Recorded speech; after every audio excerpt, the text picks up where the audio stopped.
Hi అందరికీ నమస్కారం. ఈరోజు నేను మీకోసం నిజ జీవిత సంఘటన ఆధారంగా తీసిన ఒక అద్భుతమైన సిరీస్ ని తీసుకొచ్చాను. ఇంతకీ సిరీస్ పేరు ఏంటంటే అన్బిలీవబుల్. ఈ సిరీస్ స్టోరీ ఏంటంటే మన కథలో హీరోయిన్ ఒక రేపిస్ట్ గాడు తన జీవితాన్ని నాశనం చేశాడని చెప్పేసి పోలీసులకు చెప్తుంది. కాకపోతే వాళ్ళు ఏం చేస్తారంటే ఈ అమ్మాయి అబద్ధాలు చెప్తుంది, ఫేమస్ అవడానికి లేనిపోని అబద్ధాలు ఆడుతుందని చెప్పేసి అంటారు. దాంతో ఒక్క రోజులో హీరోయిన్ జీవితం మొత్తం మారిపోతుంది. సొసైటీ అవ్వచ్చు, ఫ్రెండ్స్ అవ్వచ్చు, చుట్టూ ఉండే వాళ్ళు అవ్వచ్చు, అందులో నా అమ్మాయికి అమ్మా నాన్న లేరు. తెలిసిన ప్రతి ఒక్కళ్ళు ఆ అమ్మాయిని తక్కువగా చూస్తూ ఉంటారు. ఫేమస్ అవడానికి ఇలాంటి పనులు చేయాలా, నీది ఒక జీవితమేనా అని చెప్పేసి ప్రతి ఒక్కళ్ళు ఆ అమ్మాయిని తక్కువ చేసి మాట్లాడుతూ ఉంటారు. ఆ తర్వాత ఆ అమ్మాయి జీవితం ఏమైంది, ఇంతగా అమ్మాయి చెప్పింది నిజమా అబద్ధం అనేది ఈ సిరీస్ స్టోరీ. ఈ సిరీస్ లో ఇద్దరు లేడీ డిటెక్టివ్స్ ఇన్వెస్టిగేషన్ మామూలుగా ఉండదు కాబట్టి అసలు మిస్ అవ్వకండి. ఇంకా డైరెక్ట్ గా కథలోకి వెళ్లే ముందు మీరు కనుక మన ఛానల్ కి ఫస్ట్ టైం వస్తే దయచేసి సబ్స్క్రైబ్ చేసి బెల్ ఐకాన్ ప్రెస్ చేయండి. ఎందుకంటే ఇలాంటి అద్భుతమైన సిరీస్ లో మీరు అస్సలు మిస్ అవ్వకూడదు కాబట్టి. ఇంకా డైరెక్ట్ గా కథలోకి వెళ్తే ఈ స్టోరీ స్టార్టింగ్ లోనే మన కథలో హీరోయిన్ చూపిస్తారు. బేసికల్ గా హీరోయిన్ కి ఏంటంటే అమ్మా నాన్న లేరనమాట. అందులోనూ ఈ అమ్మాయికి ఇప్పుడు 18 సంవత్సరాలు. మరీ ముఖ్యంగా తాను చిన్న వయసులో ఉన్నప్పటి నుంచి ఇప్పటి వరకు చాలా మంది తనని దత్తత తీసుకున్నారు. కాకపోతే ఎక్కువ రోజులు చూసేవాళ్ళు కాదనమాట.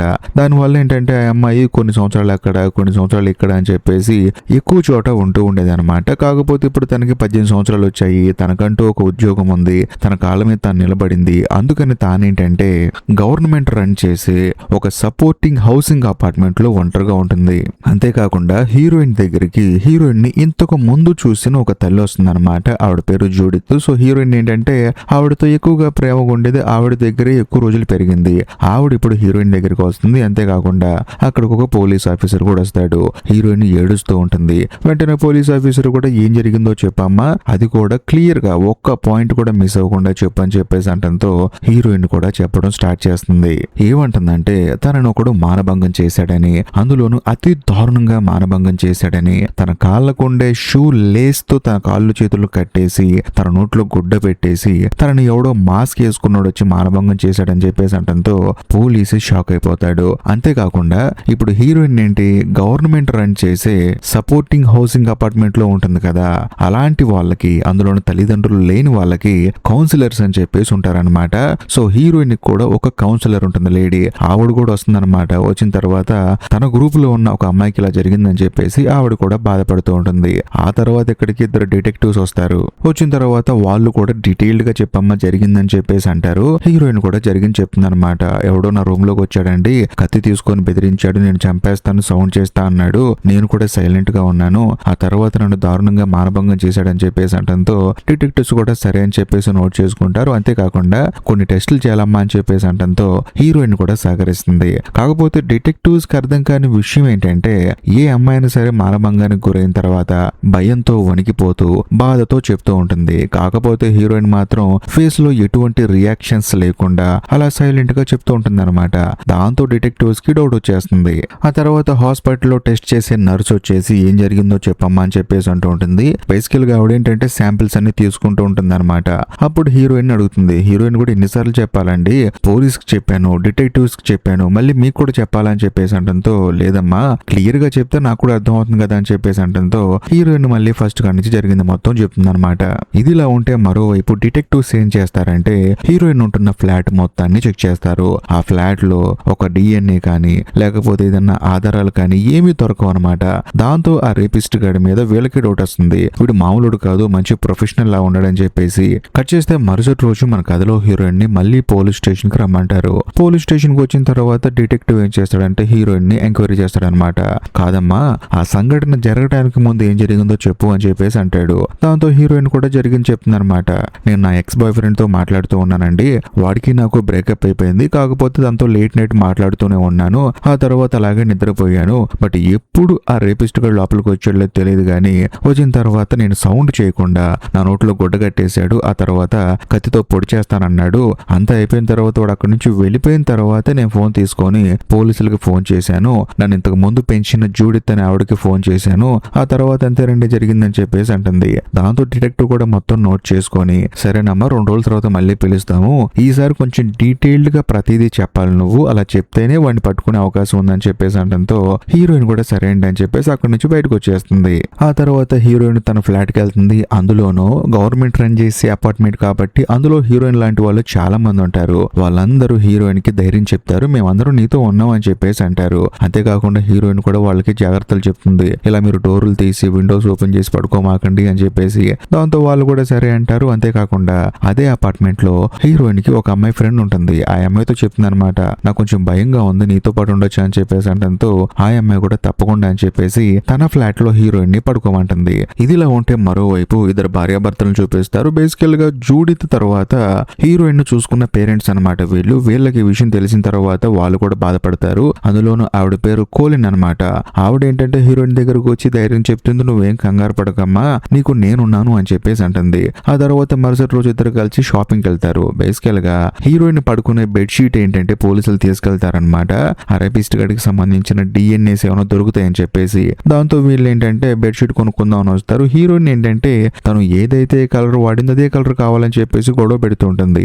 అక్కడున్న ఆవిడ ఏమంటుందంటే లేదండి అని చెప్పేసి అంటూ ఉంటుంది. కానీ హీరోయిన్ మాత్రం నాకు అదే కావాలని చెప్పేసి అంటూ ఉంటుంది. పక్కనే ఉన్న కోలిన్ ఏమంటుందంటే ఏదైతే ఏముందని చెప్పేసి అంటంతో అదేంటి మనం కొనుక్కునే వాళ్ళం కదా, వాళ్ళు ఏది చూపిస్తే అది కొనుక్కోవాలని చెప్పేసి అంటంతో కోలిన్కి ఏం అర్థం కాదు. ఆ తర్వాత గవర్నమెంట్ వాళ్ళు ఏం చేస్తారంటే హీరోయిన్ కి అదే అపార్ట్మెంట్ లో వేరే ఫ్లాట్ ఇస్తారనమాట. ఎందుకంటే ఆ రూమ్ లో ఉన్న దగ్గర నుంచి ఆ అమ్మాయికి అయ్యే విషయాలు గుర్తొస్తాయని చెప్పేసి వేరే ఫ్లాట్ ని ఇస్తారు. దాంతో రూమ్ మొత్తం చదువుకుంటూ ఉంటుంది. కానీ కోలిన్ కి మాత్రం ఒక విషయం అర్థం కాదు, ఈ అమ్మాయికి మానభంగం జరిగింది కానీ బాధపడట్లేదు, కనీసం తన ప్రాబ్లం నాతో కూడా చెప్పుకోవట్లేదు అని చెప్పేసి.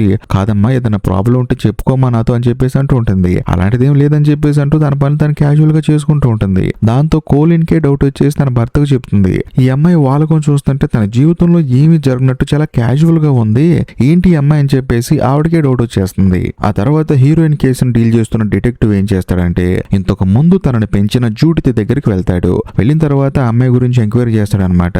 ఏం చేస్తాడంటే ఆ అమ్మాయి ఏంటండి ఆ సంఘటన జరిగిన దగ్గర నుంచి మనసులో ఎటువంటి బాధ లేకుండా ఏమి జరగనట్లు చాలా క్యాజువల్ గా ఉంటుంది.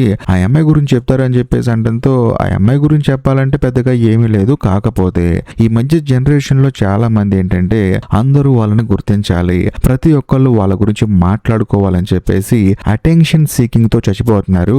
ఒకవేళ ఈ అమ్మాయి కూడా అలా బిహేవ్ చేస్తుందేమో. అందులోనూ నాకు కూడా ఇలాంటి సంఘటన చిన్నప్పుడు జరిగిందండి. ఒక రేపిస్ట్ గాడు నా జీవితాన్ని నాశనం చేశాడు. నేను దాంట్లో నుంచి కోలుకోవడానికి చాలా టైం పట్టింది నాకు. కాకపోతే హీరోయిన్ మాత్రం అలా ఏం బిహేవ్ చేయట్లేదు, నాకెందుకో తాను కొంచెం డిఫరెంట్ గా బిహేవ్ చేస్తుందని చెప్పేసి అనిపిస్తుంది. ఇది నా ఆలోచన మాత్రమే, కాబట్టి మీరు మాత్రం కరెక్ట్ గా ఎంక్వైరీ చేసి ఏది నిజం ఏది అబద్ధమో తేల్చండి అని చెప్పేసి అంటంతో ఆయన కూడా సరే అంటాడు. మరుసటి రోజు పోలీస్ స్టేషన్ కి హీరోయిన్ ని రమ్మంటాడు. ఆ తర్వాత మళ్ళీ ఇన్వెస్టిగేట్ చేస్తాడు. అంతేకాకుండా అమ్మాయిని అక్కడి నుంచి పంపించేస్తాడు. ఆ తర్వాత హీరోయిన్ కి సంబంధించిన హీరోయిన్ వాళ్ళ బాయ్ ఫ్రెండ్ ని ఎంక్వైరీ చేస్తాడు. చేసిన తర్వాత ఆయనకి అర్థమయ్యే విషయం ఏంటంటే ఇప్పుడు పోలీస్ ఆఫీసర్స్ కి చెప్పిన విషయాలు కొన్ని మాత్రమే తన బాయ్ ఫ్రెండ్ కి చాలా విషయాలు చెప్పింది అని చెప్పేసి. ఆ తర్వాత డిటెక్టివ్ ఏం చేస్తాడంటే హీరోయిన్ ను ఆశ్రమంలో పెరిగిన అమ్మాయి కదా, చాలా మంది తనను దత్తత తీసుకున్నారు. చాలా మంది ఏంటంటే ఈ అమ్మాయి మీద కంప్లైంట్ ఇచ్చి ఈ అమ్మాయి కరెక్ట్ కాదని చెప్పేసి వాళ్ళు వదిలించేసుకున్నారు కూడా. సో దాంతో డిటెక్టివ్ ఏంటంటే హీరోయిన్ మీద చిన్న డౌట్ మొదలైపోతుంది. అంతేకాకుండా పోలీసులకి సగం చెప్పి తన బాయ్ ఫ్రెండ్ కి మొత్తం చెప్పింది కదా, అక్కడ కూడా తన మీద డౌట్ వచ్చేస్తూ ఉంటుంది. ఇదిలా ఉంటే మరోవైపు మన కథలో హీరోయిన్ ఒక సూపర్ మార్కెట్ లో పనిచేస్తూ ఉంటుంది అనమాట, పార్ట్ టైం జాబ్. అంతేకాకుండా కరెక్ట్ గా అదే సమయంలో పోలీస్ స్టేషన్ నుంచి కాల్ వస్తుంది, డిటెక్టివ్స్ నీతో మాట్లాడాలంట అని చెప్పేసి. దాంతో హీరోయిన్ కూడా వెళ్తుంది. వెళ్ళిన తర్వాత ఇద్దరు డిటెక్టివ్స్ కూర్చుంటారు. కూర్చున్న తర్వాత మెయిన్ హెడ్ ఏమంటాడంటే చూడమ్మా, నువ్వు మాతో చెప్పిన విషయాలు నీ బాయ్ ఫ్రెండ్ తో చెప్పలేదు, నీ బాయ్ ఫ్రెండ్ గారికి మాత్రం చాలా విషయాలు చెప్పావు. నిజం చెప్పాలంటే ఒక్కొక్కళ్ళకి ఒక్కొక్క విషయం చెప్తూ ఉన్నావు. అసలు నిజంగానే ఆ రేపిస్ట్ గాడు నేను మానభంగం చేశాడా, లేకపోతే ఫేమస్ అవ్వాలని, అందులోనూ అందరూ నిన్ను గుర్తుపట్టాలని ఆ అటెన్షన్ సీకింగ్ అనే జబ్బుతో ఉన్నావా అని చెప్పేసి అడగడంతో హీరోయిన్ కి ఏం అర్థం కాదు, ఏం మాట్లాడుతున్నారు మీరు అని చెప్పేసి. అందులోనూ హీరోయిన్ కి ఏంటంటే విపరీతంగా కోపం వచ్చేస్తుంది. కాకపోతే వాళ్ళ ముందు కొంచెం కంట్రోల్ చేసుకుంటుంది. బేసికల్ గా హీరోయిన్ కి కోపం రావడంలో తప్పులేదు, ఎందుకంటే నన్ను ఒకడు మానభంగం చేశాడు అని చెప్పినా కూడా అటెన్షన్ కోసం ఇదంతా చెప్పావు కదా అని చెప్పేసి అంటే ఎవరికైనా కోపం వస్తుంది. కానీ డిటెక్టివ్ పాయింట్ ఆఫ్ వ్యూలో చూసినా కూడా హీరోయిన్ ని ఎక్కువ మంది దత్తత తీసుకున్నారు. అందులోనూ ఇలాంటి సంఘటన జరిగిన తర్వాత కూడా ఆ అమ్మాయి మొహంలో ఎటువంటి బాధ లేకుండా చాలా రిలాక్స్ గా ఉండడంతో వీళ్ళకు కూడా డౌట్ వచ్చేస్తూ ఉంటుంది. దాంతో హీరోయిన్ ఏమంటుంది ఏమంటుందంటే ఒకవేళ నేను అబద్ధం చెప్పాను అని మీకు చెప్తే ఏమవుతుందని చెప్పంటే ఏముంటుంది, ఈ అమ్మాయి ఫాల్స్ కేసు పెట్టింది, అసలు ఏం జరగలేదని చెప్పేసి కేసును కొట్టేస్తాము, నీ దారిని నువ్వు వెళ్ళిపోవచ్చు, మా దారిని మేము వెళ్ళిపోతాం అని చెప్పేసి అంటంతో హీరోయిన్ ఏమంటుందంటే నేను అబద్ధమే చెప్పానని చెప్పేసి అంటుంది. దాంతో వాళ్ళు ఏమంటారంటే నువ్వు చెప్పింది అబద్ధమే అని చెప్పేసి లెటర్ రాసి ఇవ్వని చెప్పేసి అంటారు. హీరోయిన్ కూడా లెటర్ రాసి సంతకం పెడుతుంది. దాంతో ఆ డిటెక్టివ్స్ కూడా ఊపిరి పీల్చుకుంటారనమాట. మొత్తానికి ఒక బాధ తప్పింది అని చెప్పేసి. ఎందుకంటే ఈ అమ్మాయి నిజమే చెప్పాను నేనని చెప్పేసి అందనుకో, ఇప్పుడు వీళ్ళందరూ కలిసి ఆ అమ్మాయి జీవితాన్ని నాశనం చేసిన వాడిని వెతకాలి కదా. అందుకని వీళ్ళు ఏంటంటే మొత్తానికి కేసు క్లోజ్ అయిపోయింది అని చెప్పేసి ఆనందపడతారు. ఆ తర్వాత మళ్ళీ వీళ్ళిద్దరు లోపలికి వచ్చి చూసి అమ్మ రాసావు అని చెప్పేసి అంటంతో హీరోయిన్ కూడా రాశాను అని చెప్పేసి అంటుంది. వాళ్ళిద్దరిలో ఒక ఆయన చూసి అమ్మ ఏం రాసావమ్మా నువ్వు, ఎవరైనా ఇలా రాస్తారా, నా జీవితాన్ని ఎవడో నాశనం చేశాడని చెప్పేసి నేను కలగన్నాను, ఆ కళ నిజం అనుకోని అందరికి చెప్పానని చెప్పేసి అలా రాస్తారా, ఎందుకంటే మొదట నీ జీవితం నాశనం అయిపోయిందని చెప్పావు, ఆ తర్వాత ఏం కాలేదని చెప్పావు, ఇప్పుడు చూడబోతేనేమో కల్లో జరిగింది ఇదంతా అని చెప్పావు, ఇలా అయితే ఎలాగమ్మా, మళ్ళీ ఇన్వెస్టిగేట్ చేయాల్సి వస్తుంది, నేను మళ్ళీ పోలీస్ స్టేషన్ పిలవాల్సి వస్తుంది అని చెప్పేసి అంటంతో హీరోయిన్ కి ఏడు పాగదనమాట. దాంతో వాళ్ళు ఏమంటారంటే అసలు ఏం జరగలేదు అని చెప్పేసి క్లియర్ గా రాయమ్మా అని చెప్పేసి హీరోయిన్ తో చెప్తారు. దాంతో హీరోయిన్ కూడా వాళ్ళు కావాల్సింది రాసి ఇచ్చేసి అక్కడ నుంచి వచ్చేస్తూ ఉంటుంది. అప్పుడు అక్కడ ఉన్న ఆయన ఏమంటాడంటే చూడు, ఇంతకు ముందు నిన్ను పెంచిన వాళ్ళే నీ గురించి చాలా విషయాలు చెప్పారు మాకు, వాళ్ళకే నీ మీద నమ్మకం లేదు, అలాంటిది మేము ఎలా నమ్ముతామా అని చెప్పేసి అంటంతో హీరోయిన్ ఏడ్చుకుంటూ అక్కడి నుంచి వచ్చేస్తుంది. ఆ తర్వాత హీరోయిన్ ఏం చేస్తుందంటే జూడిత్ వాళ్ళ ఇంటికి వెళ్తుంది. ఎందుకంటే వాళ్ళ దగ్గర తన సైకిల్ ఉంది, అందులో ఇంతకు ముందు డిటెక్టివ్ చెప్పాడు కదా నిన్ను పెంచిన వాళ్ళే నీ గురించి బ్యాడ్ గా చెప్పారని. దాంతో హీరోయిన్ బాధపడుతూ ఉంటుంది. వెళ్ళిపోయేటప్పుడు జూడిత్ అడుగుతుంది అనమాట ఎందుకు ఇలా చేస్తున్నావు అని చెప్పేసి. దాంతో హీరోయిన్ కూడా చెప్తుంది మీరే నా గురించి బ్యాడ్ గా చెప్పారని చెప్పంటంతో నేను అలా చెప్పలేదు, నేను డౌట్ గా ఉందని చెప్పానని చెప్పేసి అంటంతో హీరోయిన్ మాత్రం తన సైకిల్ తీసుకొని కోపంగా అక్కడి నుంచి వచ్చేస్తుంది. కట్ చేస్తే మరుసటి రోజు హీరోయిన్ వాళ్ళ కౌన్సిలర్ ఉంది కదా లేడీ, ఆవిడ ఇంకో కౌన్సిలర్ తో వస్తుందన్నమాట. వచ్చిన తర్వాత ఇద్దరు అడుగుతారు కాదమ్మా కేసు వాపస్ తీసుకున్నావా, నీకేం జరగలేదని చెప్పేసి డిటెక్టివ్స్ చెప్పావా, ఏం మాట్లాడుతున్నావు నువ్వు అని చెప్పేసి అంటంతో తాను సైలెంట్ గా ఉంటుంది. అప్పుడు కౌన్సిలర్ ఏమంటుందంటే చూడమ్మా నీకు అన్యాయం జరిగింది కదా అని చెప్పేసి అంటంతో అవును అని చెప్పేసి హీరోయిన్ అంటుంది. మరి ఎందుకు వాపస్ తీసుకున్నావు, ఏం జరగలేదని చెప్పి ఎందుకు చెప్పావు, నువ్వేదో భయపడ్డట్టున్నావు పదా అని చెప్పేసి ఆ కౌన్సిలర్ లేడీ హీరోయిన్ తీసుకుని మళ్ళీ పోలీస్ స్టేషన్ కి వస్తుంది. వచ్చిన తర్వాత డిటెక్టివ్ ని మీట్ అయితే ఆయన ఏమంటాడంటే ఇప్పుడేంటి ఆ కౌన్సిలర్స్ మాట నువ్వు ఇక్కడికి వచ్చావా, ఒకవేళ నువ్వు చెప్పింది అబద్ధం అని చెప్పేసి ప్రూవ్ అయింది అనుకో నీకు జైలు శిక్ష ఉంటుంది, కాబట్టి నీ ఇష్టం అని చెప్పేసి అంటంతో హీరోయిన్ కి భయం వేస్తుంది. ఎందుకంటే తల్లిదండ్రులు లేని అమ్మాయి కదా, తనకంటూ ఈ భూమి మీద ఎవరు లేరు. దాంతో హీరోయిన్ కి భయం వేసి మీకు దండవరా బాబు నాకేం సంబంధం లేదని చెప్పేసి తను అక్కడి నుంచి ఏడ్చుకుంటూ బయటకు వచ్చేస్తుంది. ఆ తర్వాత డిటెక్టివ్ అక్కడ ఉన్న కౌన్సిలర్స్ తో ఏమంటాడంటే చూడు ఆ అమ్మాయి అబద్ధం చెప్తుంది, మీరేం కంగారు పడకండి, మేము ఎంక్వైరీ చేసాము అక్కడ ఏం జరగలేదని చెప్పేసి అంటంతో కౌన్సిలర్స్ కూడా హీరోయిన్ మీద నమ్మకం పోతుంది. అంతేకాకుండా అపార్ట్మెంట్ కి వెళ్ళిన తర్వాత అక్కడ చాలా మంది ఉంటారు కదా హీరోయిన్ లాంటి వాళ్ళు, వాళ్ళందరికీ ఈ కౌన్సిలర్స్ జరిగింది మొత్తం చెప్తారు. ఈ అమ్మాయి నిజమే చెప్పింది, అక్కడ ఏం జరగలేదు, కేవలం ఫేమస్ అవడానికి ఇదంతా చేసిందని చెప్పేసి అంటంతో అక్కడ ఉన్న వాళ్ళందరికీ ఏంటంటే హీరోయిన్ మీద ఒక తప్పుడు ఉద్దేశం మొదలవుతుంది అనమాట. మరి ఎంత దిగజారాలా అని చెప్పేసి హీరోయిన్ మీద కోపంతో అక్కడి నుంచి అందరూ వెళ్ళిపోతారు. కాకపోతే హీరోయిన్ కి ఏంటంటే ఇంకా బాధ అనిపిస్తుంది అనమాట. ఆ తర్వాత చనిపోదాం అని చెప్పేసి ఒక బ్రిడ్జ్ దగ్గరికి వెళ్తుంది. ఆ తర్వాత బ్రిడ్జి అవతల నుంచొని చనిపోదాం అనుకుంటుంది. సడన్ గా పక్క నుంచి ఒక కార్ వెళ్ళడంతో తనకి భయం వేస్తుంది. బేసికల్ గా హీరోయిన్ కి చనిపోవడానికి కూడా ధైర్యం లేదనమాట. మళ్ళీ తను ఏం చేయాలో తెలియక కిందకు వచ్చేస్తుంది. వచ్చిన తర్వాత మూలన కూర్చొని వణికిపోతూ ఉంటుంది. ఎందుకంటే తనకంటూ ఈ భూమి మీద ఎవరు లేరు, ఒక బాధ చెప్పుకుందామన్నా తన మనసులో మాట చెప్పుకుందామన్నా ఎవరు లేరు. దాంతో హీరోయిన్ కూడా చేసేదేం లేక తనకు ఒక ఫ్రెండ్ ఉంది కదా, తన ఫ్రెండ్ కి ఫోన్ చేస్తుంది పలానా చోట ఉన్నాను అని చెప్పేసి. దాంతో ఆ అమ్మాయి కూడా సర్లే అని చెప్పేసి వస్తుంది. వచ్చిన తర్వాత అపార్ట్మెంట్ లో దింపి చూడు ఇలా ఎప్పుడు పడితే అప్పుడు నాకు కాల్ చేయమాకు, నా టైం వేస్ట్ చేయమాకు అని చెప్పేసి ఆ అమ్మాయి కూడా కోపం గెలిపోతుంది. ఎందుకంటే ఆ అమ్మాయికి కూడా తెలిసిపోయింది కదా హీరోయిన్ అబద్ధాలు ఆడింది ఫేమస్ అవడం కోసం అని చెప్పేసి. అందుకని ఆ అమ్మాయి ఏంటంటే అలా మాట్లాడి వెళ్ళిపోతుంది. కాకపోతే మన కథలో హీరోయిన్ మాత్రం బాధపడుతూ ఉంటుంది. కట్ చేస్తే మరోవైపు ఆ డిటెక్టివ్ ఉన్నాడు కదా, అతను ఏం చేస్తాడంటే హీరోయిన్ కేసుని క్లోజ్ చేసేస్తాడు. కట్ చేస్తే మరోవైపు కరణ్ అనే ఒక డిటెక్టివ్ చూపిస్తారనమాట. బేసికల్ గా ఆవిడ ఏంటంటే ఒక కొత్త కేసు వచ్చిందని చెప్పేసి అక్కడికి బయలుదేరి వెళ్తూ ఉంటుంది. ఆ తర్వాత అక్కడికి వెళ్ళిన తర్వాత కరణ్ వాళ్ళ అసిస్టెంట్ చెప్తాడనమాట ఒక అమ్మాయిని ఎవరో మానభంగం చేశారంట, ఆ అమ్మాయి కంప్లైంట్ ఇచ్చిందని చెప్పడంతో కరణ్ కూడా సరే అని చెప్పేసి వెళ్ళి ఆ అమ్మాయిని మీట్ అవుతుంది. ఆ అమ్మాయి పేరు అంబర్. ఆ తర్వాత కరణ్ ఏం చేస్తుందంటే అంబర్ ని కారులో కూర్చోబెట్టి ఫస్ట్ తనతో చాలా క్యాజువల్ గా మాట్లాడటం మొదలు పెడుతుంది. ఇంతకు ముందు హీరోయిన్ తో ఆ డిటెక్టివ్స్ ఎలాగైతే మాట్లాడారో దానికి డెడ్ ఆపోజిట్ లో చాలా క్లోజ్ గా చూడమ్మా నేను చాలా క్వశ్చన్లు అడుగుతూ ఉంటాను, నీకు ఇష్టం అయితే ఆన్సర్ చెప్పు, ఇష్టం లేకపోతే వదిలేయి, నీకు అడిగేటప్పుడు గ్యాప్ కావాలన్నా లేదు నేను వెళ్ళిపోవాలన్నా ప్రశాంతంగా వెళ్ళి వెళ్ళిపో అని చెప్పేసి చాలా కంఫర్ట్ ఇస్తుంది అనమాట కరణ్. దాంతో అంబర్ కూడా జరిగింది మొత్తం క్లియర్ గా చెప్పడం స్టార్ట్ చేస్తుంది. బేసికల్ గా మన కథలో హీరోయిన్ కి ఎలాగైతే జరిగిందో అంబర్ కూడా సేమ్ అలాగే జరిగింది. తానేంటంటే తన బాయ్ ఫ్రెండ్ తో మాట్లాడి ప్రశాంతంగా పడుకుంటే సడన్ గా ఎవడో ఇంట్లోకి వచ్చేసి తనని మానభంగం చేశాడని చెప్పేసి అంటుంది. అందులోనూ ఆ అమ్మాయి తల కట్టుకునే హెయిర్ బ్యాండ్ ని తీసి తన చేతులు కట్టేసి ఆ తర్వాత కాళ్ళు కట్టేసి మొహానికి మాస్క్ వేసుకొని ఒక బ్యాగ్ తగిలించుకొని అది కూడా గన్ను పట్టుకొని వచ్చి మరి నన్ను బెదిరించాడు, ఆ తర్వాత నన్ను మానభంగం చేశాడని చెప్పేసి అంటంతో కరణ్ కి మైండ్ బ్లాక్ అయిపోతుంది. అంతేకాకుండా వాడు 4 గంటలు నన్ను మానభంగం చేశాడని చెప్పేసి అంటుంది. దాంతో కరణ్ కి ఏం అర్థం కాదనమాట.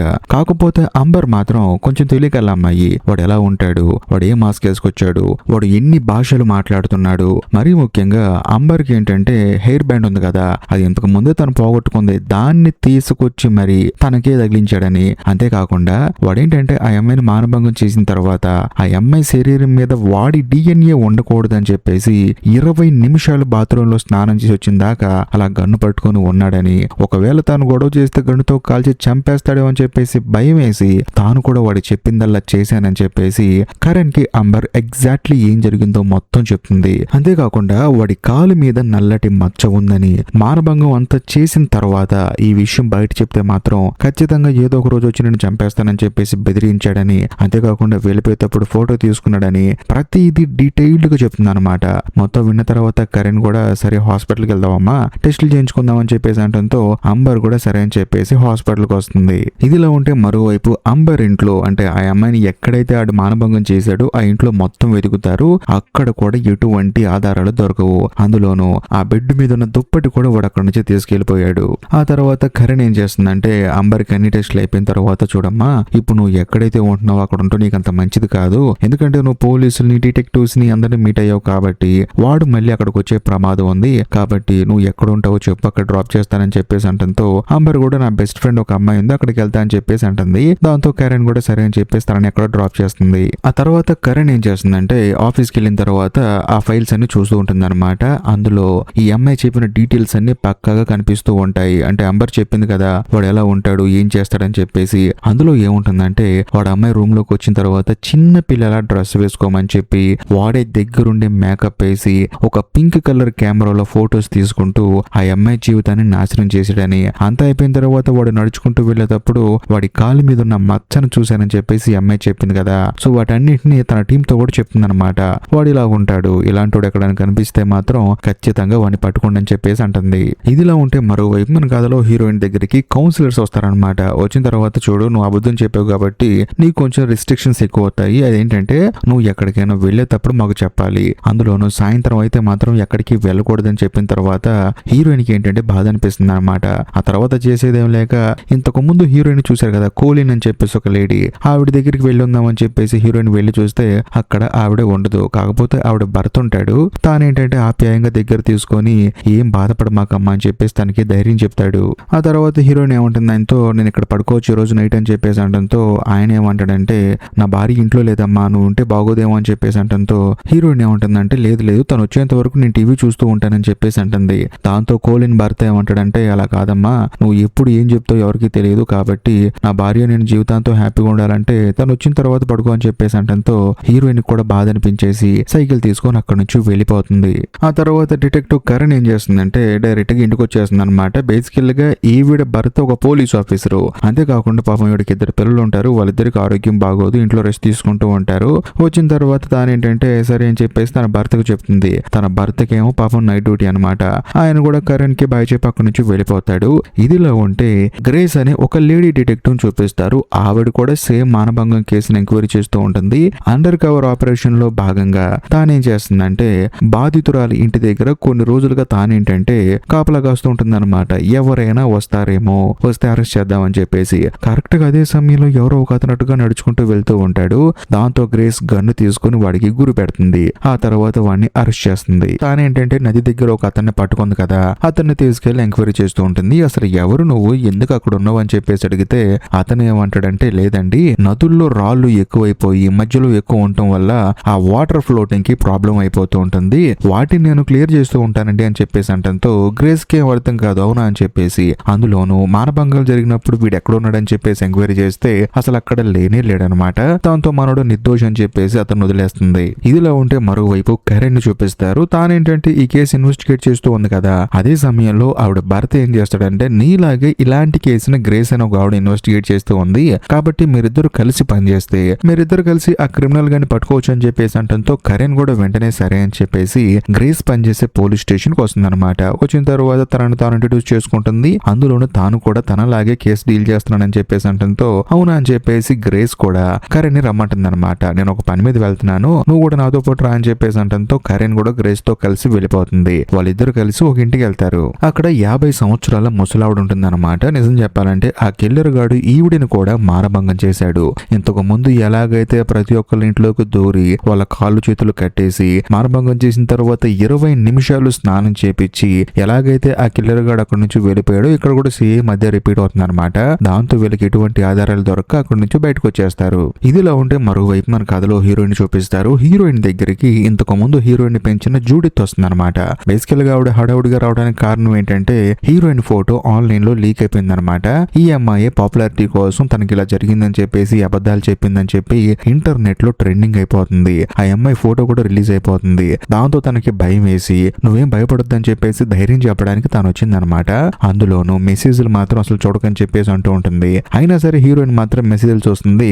దాంతో తాను షాక్ అయిపోతుంది అనమాట. ప్రతి ఒక్కళ్ళు తనని తిడుతూ ఉంటారు. ఎందుకంటే తన మొబైల్ నెంబర్ కూడా ఆన్లైన్ లో లీక్ అయిపోతుంది. పాపం హీరోయిన్ మాత్రం ఏడుస్తూ ఉంటుంది అనమాట. కొంతమంది అయితే కాల్స్ చేసి మరీ తిడుతూ ఉంటారు. దాంతో హీరోయిన్ బాధపడుతూ ఉంటుంది. జూడిత్ మాత్రం నువ్వేం కంగారు పడుకు నేను ఉన్నాను కదా అని చెప్పేసి ధైర్యం చెప్తుంది. ఇదిలా ఉంటే మరోవైపు హీరోయిన్ నుండి ఇంటి దగ్గరికి మీడియా వాళ్ళందరూ వచ్చి వెయిట్ చేస్తూ ఉంటారు. అందులోనూ హీరోయిన్ వాళ్ళ కౌన్సిలర్ మాత్రం అలాంటి అమ్మాయి ఇక్కడ లేదండి అని చెప్పేసి చెప్తూ ఉంటుంది. అదే సమయంలో హీరోయిన్ సైకిల్ దొక్కుంటూ లోపలికి వస్తే ఈ అమ్మాయినా అని చెప్పేసి అంటూ ఉంటారు. కాకపోతే హీరోయిన్ ఫాస్ట్ గా రావడం వల్ల వాళ్ళు ఫోటోస్ తీయలేకపోతారు. ఇదంతా చూసిన తర్వాత హీరోయిన్ కి ఏంటంటే బాధ అనిపించి ఇంటికి వచ్చి ఏడుస్తూ ఉంటుంది. ఇదిలా ఉంటే మరోవైపు కరణ్ చూపిస్తారు. తానేంటంటే అంబర్ దగ్గరికి వెళ్తుంది. వెళ్ళిన తర్వాత తన బాయ్ ఫ్రెండ్ కూడా ఎంక్వైరీ చేస్తుంది. మీకు ఎవరి మీద డౌట్ ఉందా అని చెప్పేసి. కాకపోతే అతను ఏమంటాడంటే ఎవరి మీద లేదండి అని చెప్పేసి అంటాడు. అందులోనూ 7 రోజుల్లో ఆ కిల్లర్ గాన్ని పట్టుకోకపోతే వీళ్ళకి వాడిని పట్టుకోవడం ఇంకా కష్టం అయిపోతుంది. కాబట్టి కరణ్ ఏం చేస్తుందంటే అంబర్ రిపోర్ట్స్ మొత్తం కావాలని చెప్పేసి అంటుంది. వాళ్ళు కూడా తెస్తామండి అని చెప్పేసి అంటారు. అంతేకాకుండా అంబర్ ఇంటి చుట్టుపక్కల ఉన్న ప్రతి ఒక్క సీసీ కెమెరాని చెక్ చేస్తే ఆ మానభంగం జరిగిన సమయంలో ఒక తెల్లటి కారు మాత్రం అటు తిరుగుతుందన్నమాట. అంటే వెనకాల స్పేస్ ఉంటుంది ఆ కారుకి. ఆ కారుని చూసిన తర్వాత కరణ్ ఏం చేస్తుందంటే ఫుటేజ్ మొత్తం డిపార్ట్మెంట్ దగ్గర తీసుకెళ్లి ఆ కారు నెంబర్ చూద్దామని చూస్తే కారు నెంబర్ సరిగా కనిపించదు. అందులో లో క్వాలిటీ అనమాట. దాంతో క్వాలిటీ పెంచే సాఫ్ట్వేర్లు ఉన్నాయి కదా, మరి ఇంప్రూవ్ చేయొచ్చు కదా క్వాలిటీ అని చెప్పేసి అంటంతో డిపార్ట్మెంట్ లో కూడా సరే అని చెప్పేసి చూస్తారు కానీ నెంబర్ మాత్రం తెలియదు. కట్ చేస్తే మరుసటి రోజు అంబర్ రిపోర్ట్స్ వస్తాయి అనమాట. కాకపోతే ఆవిడ బాడీ మీద డిఎన్ఏ ఉంటే గానీ అవి మాత్రం కేవలం 7 స్కిన్ సెల్స్ మాత్రమే ఉంటాయి. అవి ఒక 20 లేకపోతే 25 ఉంటే మాత్రం మనిషి ఎవరో కనిపెట్టొచ్చు. కాకపోతే ఇప్పటికైనా మించిపోయింది ఏం లేదు. ఆ 7 స్కిన్ సెల్స్ ని బట్టి ఆ కుటుంబం ఎవరో కనిపెట్టొచ్చు. కాకపోతే ఆ కుటుంబంలో ఇది చేసింది ఎవడో మాత్రం కనిపెట్టడం కొంచెం కష్టం అయిపోతుంది. అందులో అక్కడున్న డిపార్ట్మెంట్ వాళ్ళకి ఆ సీసీ కెమెరాలో ఉన్న తెల్లటి కారును చూపిస్తుంది అనమాట. ఆ అమ్మాయి మానభంగం జరిగినప్పుడు ఈ కారు చాలా సార్లు ఆ ఇంటి దగ్గర తిరిగింది. కాకపోతే కారు నెంబర్ సరిగా కనిపించకపోవడం వల్ల ఆ కిల్లర్ గాని పట్టుకోలేకపోతున్నాం అని చెప్పేసి అంటుంది. కరెక్ట్ గా అదే సమయంలో డిపార్ట్మెంట్ లో కొత్తగా జాయిన్ అయిన కుర్రాడు ఒకడు ఉంటాడు అనమాట.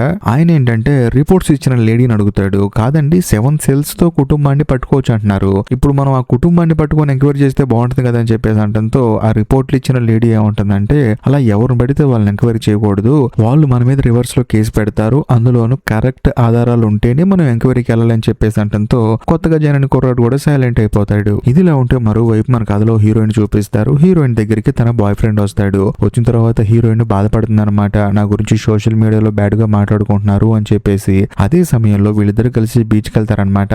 వెళ్ళిన తర్వాత హీరోయిన్ వాళ్ళ బాయ్ ఫ్రెండ్ అడుగుతాడు, కాదు ఎందుకు అలా చెప్పావు పోలీసుల దగ్గర, నేను అబద్ధం చెప్పానని ఎందుకు అన్నావు అని చెప్పేసి అంటంతో హీరోయిన్ ఏమంటుందంటే లేదు, ఇంతకు ముందు నేను వేరే వాళ్ళ ఇంట్లో పెరిగేదాన్ని. వాళ్ళు ఏంటంటే ఒక పని చేసేటప్పుడు అనుకోకుండా తప్పు చేసేవాళ్ళు. మీరు తప్పు చేశారు అని చెప్పినా సరే వాళ్ళని బలంగా కొట్టేవాళ్ళు. ఎందుకంటే మనం ఒకరి దగ్గర ఉన్నప్పుడు వాళ్ళని ఇబ్బంది పెట్టకుండా ఉండాలి. ఒకవేళ నిజం మాట్లాడి వాళ్ళని ఇబ్బంది పెడితే తర్వాత మనల్ని ఇబ్బంది పెడతారు వాళ్ళు. సో పోలీసులు మాట్లాడుతున్నప్పుడు నాకు అదే అనిపించింది. వాళ్ళు ఇప్పుడు ఇన్వెస్టిగేట్ చేయాలా, ఇప్పుడు మేం చేయాలనే ప్రాసెస్ లో ఉన్నారు తప్ప నిజాన్ని కనిపెడతాం అనే ఆలోచనలో లేరు. ఎంతసేపటికి నిజం చెప్పు, నిజంగా జరిగిందా, ఇలా మాట్లాడుతూ ఉన్నారు. నాకు కూడా భయం వేసింది వీళ్ళతో పెట్టుకుంటే నేనే ఇబ్బంది పడతానని.